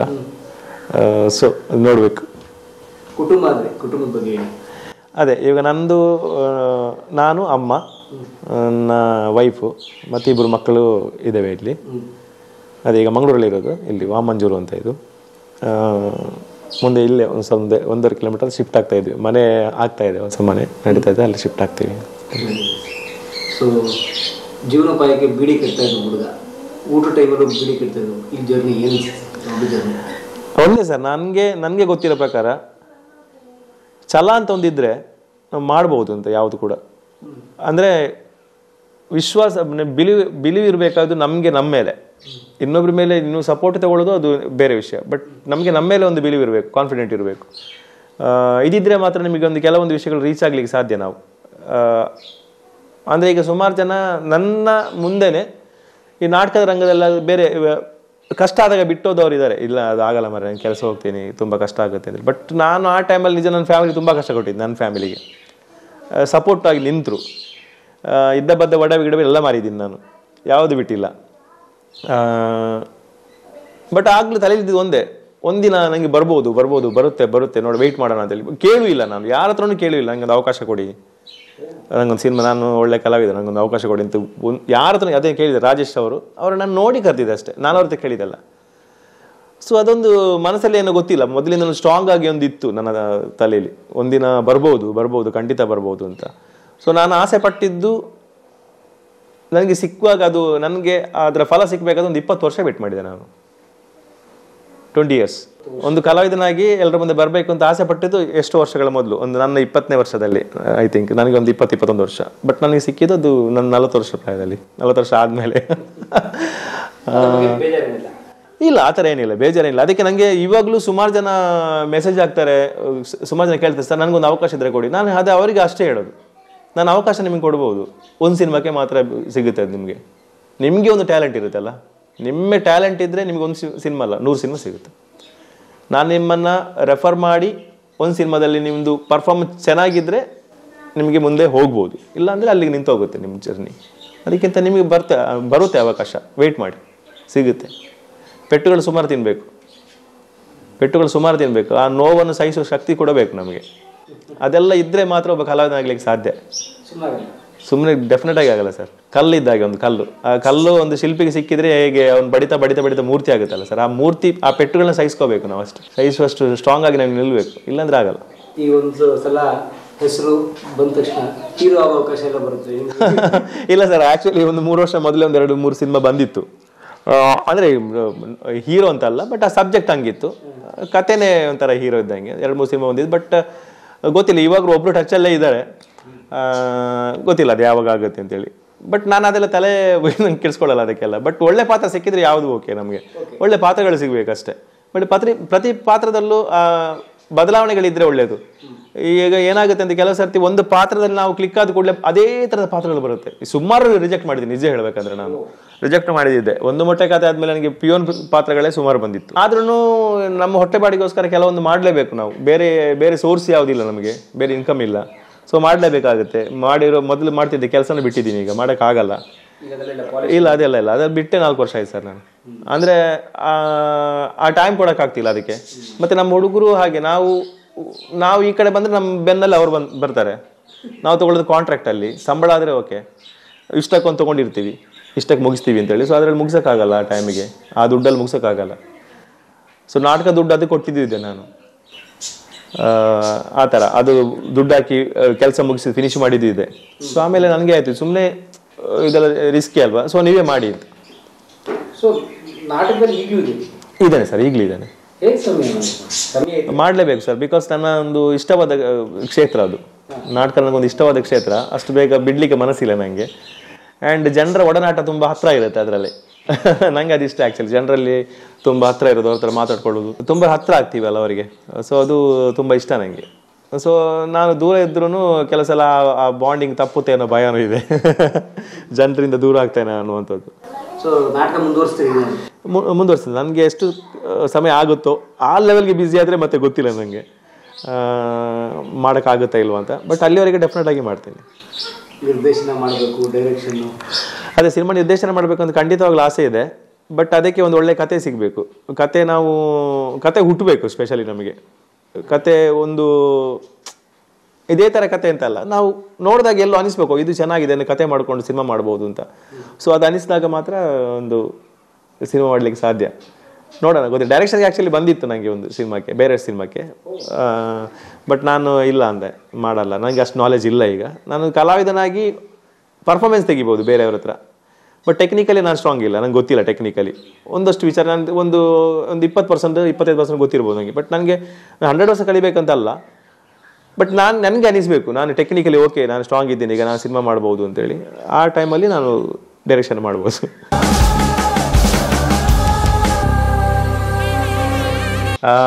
ಇವರು ನಮ್ಮ ಅಮ್ಮ, ಹೆಸರು ಗಿರಿಜಾ ಅಂತ. ಇದು ನನ್ನ ದೊಡ್ಡ ಮಗ ಪ್ರತೀಕ್, ಇದು ನನ್ನ ಚಿಕ್ಕ ಮಗ ಕುಶಿತ್, ಇದು ನನ್ನ ವೈಫು ಜ್ಯೋತಿ ಪ್ರಕಾಶ್. ಮಗ ಬಗ್ಗೆ ಎಲ್ಲ ಗೊತ್ತಲ್ಲ, ನೀವೆಲ್ಲ ನೋಡ್ತೀರಿ ಅಲ್ಲ, ಅದೇ ಒಂದು ಸಂತೋಷ. ನನ್ನ ಆಸೆ ಕೂಡ ಹಾಗೆ ಇತ್ತು, ಒಂದು ಕಲಾವಿದ ಆಗಿ ಅವನ ನೋಡುವ ಚಂದ ಎಲ್ಲ ನನಗೆ ಭಾಗ್ಯ ಸಿಗಬೇಕು ಅಂತ ತುಂಬ ಆಸೆ ಇತ್ತು. ಹಾಗೆ ಆಯಿತು. ಇನ್ನೂ ಮೇಲೆ ಬರಬೇಕು ಅಂತ ಇನ್ನೊಂದು ಮನೆ ಕಟ್ಟಲಿಕ್ಕಿಲ್ಲ, ಕಟ್ಟಾಗಿಲ್ಲಲ್ಲ, ಅಲ್ಲಿ ನಿಂತಿದೆ. ಅದು ಬೇಗ ಆದರೆ ನಾವು ಸಾಯೋದಕ್ಕೆ ಮುನ್ನೆ ಆಗಬೇಕು, ಎಲ್ಲ ನೋಡಬೇಕು ಅಂತ ಸಂತೋಷ. ಎಲ್ಲ ಮಕ್ಕಳು ಹಾಗೆ ಅವರವರು ಸ್ವಂತ ಮನೆ ಮಾಡಿ ಕೂತ್ಕೊಳ್ಬೇಕು, ಆಮೇಲೆ ನಾನು ಸಾಯಬೇಕು ಅಂತ. 4 ಹೆಣ್ಮಕ್ಳಿದ್ದಾರೆ, ಈಗ 2 ಗಂಡು ಮಕ್ಕಳು, ಒಂದು ದೊಡ್ಡವನು ಇವನಿಗೆ ತುಂಬ, ಇವನು ಲಾಸ್ಟ್ನವನು. 4 ಹೆಣ್ಮಕ್ಕಳಿನ ನಂತರ ಇವನು. ಮಂಗಳೂರಿಗೆ ಬಂದ್ವಿ. ತುಂಬ ಒಳ್ಳೆಯ ಭೂಮಿ ಇದು, ಬಹಳ ಒಳ್ಳೆಯ ಒಂದು ಕರಾವಳಿಯ ನಾವು ಈ ಸೀಮೆಗೆ ಬಂದ್ವಿ. ತುಂಬ ಸಂತೋಷ ಆಯ್ತು ಸ್ನೇಹಿತರೆ. ನಾನು ಭಾಳ ಮುಕ್ತವಾಗಿ ಹೇಳ್ತೀನಿ, ನಾನು ಪ್ರಕಾಶ್ ತುಮಿನಾಡು ಸರ್ಗೆ 2 ದಿವಸದ ಹಿಂದೆ ಸರ್ ನಿಮ್ಮ ಇಂಟರ್ವ್ಯೂ ಬೇಕು ಅಂತಂದರೆ ಹೌದಾ ಯಾವಾಗ ಬರ್ತೀರಿ, ಅಷ್ಟು ಮುಗ್ಧವಾಗಿ ನಾನು ಅಂದ್ಕೊಂಡೇ ಇಲ್ಲ ಆ ಥರ ಒಂದು ರಿಯಾಕ್ಷನ್ ಕೊಡ್ತಾರೆ ಸರ್ ಅಂತೇಳಿ. ಹೌದಾ ಯಾವಾಗ ಬರ್ತೀರಿ, ನಾನು ತುಂಬ ಬ್ಯುಸಿ ಇದ್ದಾರೆ, ಕಾಂತಾರ ತುಂಬ ದೊಡ್ಡ ಅಲೆ ಇದೆ, ತುಂಬ ಚೆನ್ನಾಗಿ ಓಡ್ತಾ ಇದೆ, ಎಷ್ಟು ಬ್ಯುಸಿ ಇದ್ದಾರೆ, ಎಷ್ಟು ಪ್ರೆಸ್ ಮೀಟ್ ಇದೆಯೋ ಅಥವಾ ಎಷ್ಟು ಸಿನಿಮಾಗಳಲ್ಲಿ ಇದೆ ನೋಡಿ. ಅದ್ರ ಮಧ್ಯ ಇದೆ ಚಿಕ್ಕ ಪುಟ್ಟ ಇದೆ ಸಂದರ್ಶನಗಳು, ಅದು ಇದು, ಮತ್ತೆ ಚೇತನ್ ಅವ್ರದ್ದು ಒಂದು ಬೇರೆ ಆಯ್ತಲ್ವಾ. ಸೊ ಕಾಲ್ ಮೇಲೆ ಕಾಲ್ ಎಲ್ಲ ಚಾನಲ್. ಹಾಗೆ ತುಂಬ ಸರಳವಾಗಿ ನಾನು ಪ್ರಾಮಾಣಿಕವಾಗಿ ಹೇಳ್ತೀನಿ ಸ್ನೇಹಿತರೆ, ಈ ಕಾಂತಾರದಲ್ಲಿ ನಟಿಸಿರುವಂಥ ಅನೇಕರ ಸಂದರ್ಶನ ಬರುತ್ತೆ. ಆದರೆ ನಾನು ಕರೆ ಮಾಡಿರೋದು ಸರ್ ಒಬ್ರಿಗೇನೆ. ಉಳಿದವ್ರು ಅಷ್ಟು ಜನಕ್ಕೂ ಸರ್ ಇವರೆಲ್ಲ ಬೇಕಲ್ಲ ಅಂದರೆ ಅವರೇ ಕೋಆರ್ಡಿನೇಟ್ ಮಾಡಿ ಮಾಡಿಕೊಟ್ಟಿದ್ದಾರೆ. ಒಂಥರ ನಮ್ಮ ಮ್ಯಾನೇಜರ್ ಥರ ಮಾಡಿದ್ರು ಸರ್. ನಿಮ್ಮ ಸರಳತೆಗೆ ನಾನು ನಿಮ್ಗೆ ಭಾಳ ಧನ್ಯವಾದ ಹೇಳ್ತೀನಿ sir. Hats off to you. ಬಹುಶಃ ಒಬ್ಬ ಕಲಾವಿದನಿಗೆ ಇರಬೇಕಂದ್ರೆ ಭಾಳ ದೊಡ್ಡ ಗುಣ ಏನಂತಂದರೆ ಸರಳತೆ ಮತ್ತು ಪ್ರಾಮಾಣಿಕತೆ. ಅದು ನಮ್ಮ ಪ್ರಕಾಶ್ ತುಮಿನಾಡು ಸರ್ಗಿದೆ. ಅವ್ರ ಮನೆಗೆ ನಮ್ಮನ್ನು ಕರೆಸಿ ನಾನು ನಮ್ಮ ವೈಫ್ ಸವಿತಾ ಇಬ್ಬರು ಬಂದ್ವಿ. ನಾವು ಇಬ್ಬರು ನೋಡಲೇಬೇಕು ಅವ್ರನ್ನ ಅಂತ ಹೇಳಿ ಬಂದ್ವಿ. ಭಾಳ ಸಂತೋಷ ಆಯಿತು. ಅವ್ರ ಆತಿಥ್ಯಕ್ಕೆ ಅವ್ರ ಶ್ರೀಮತಿ ಅವ್ರಿಗೆ, ಅವ್ರ ತಾಯಿಯವ್ರಿಗೆ, ಅವ್ರ ಮಕ್ಕಳಿಗೆ ಎಲ್ರಿಗೂ ಧನ್ಯವಾದ. ಕಲಾವಿದರಿಗೆ ಒಳ್ಳೊಳ್ಳೆ ಅವಕಾಶಗಳು ಸಿಗಲಿ, ಕನ್ನಡ ಸಿನಿಮಾ ನೋಡಿ ಬೆಳೆಸಿ ಅಂತ ಕೇಳ್ತೀನಿ. ಕಲಾ ಮಾಧ್ಯಮ ನೋಡಿದೆ ನಾನು, ನೀವು ಕಾಲ್ ಮಾಡಿದ ಮೇಲೆ ಒಂದಷ್ಟು ಇಂಟರ್ವ್ಯೂಗಳು ನೋಡಿದೆ ನಿಮ್ಮ ಕಲಾ ಮಾಧ್ಯಮದು. ತುಂಬ ಚೆನ್ನಾಗಿ ಮಾಡಿದ್ದೀರಾ. ಸ್ಪೆಷಲಿ ಕಲಾವಿದರಿಗೆ ಒಂದು ಒಳ್ಳೆಯ ಪ್ಲ್ಯಾಟ್ಫಾರ್ಮ್ ಸಿಗುವಾಗ ಮಾಡ್ತಾ ಇದ್ದೀರಾ. ನಿಮಗೂ ಒಳ್ಳೇದಾಗಲಿ, ದೊಡ್ಡ ಮಟ್ಟದಲ್ಲಿ ರೀಚ್ ಆಗಲಿ, ನಿಮ್ಗೆ ಇಡೀ ಗ್ಲೋಬಲಲ್ಲಿ ನಿಮ್ಮ ಇಡೀ ಕಲಾ ಮಾಧ್ಯಮ ನೋಡುವಂತಾಗಲಿ ಅಂತ ಈ ಮೂಲಕ ಹಾರೈಸ್ತೀನಿ.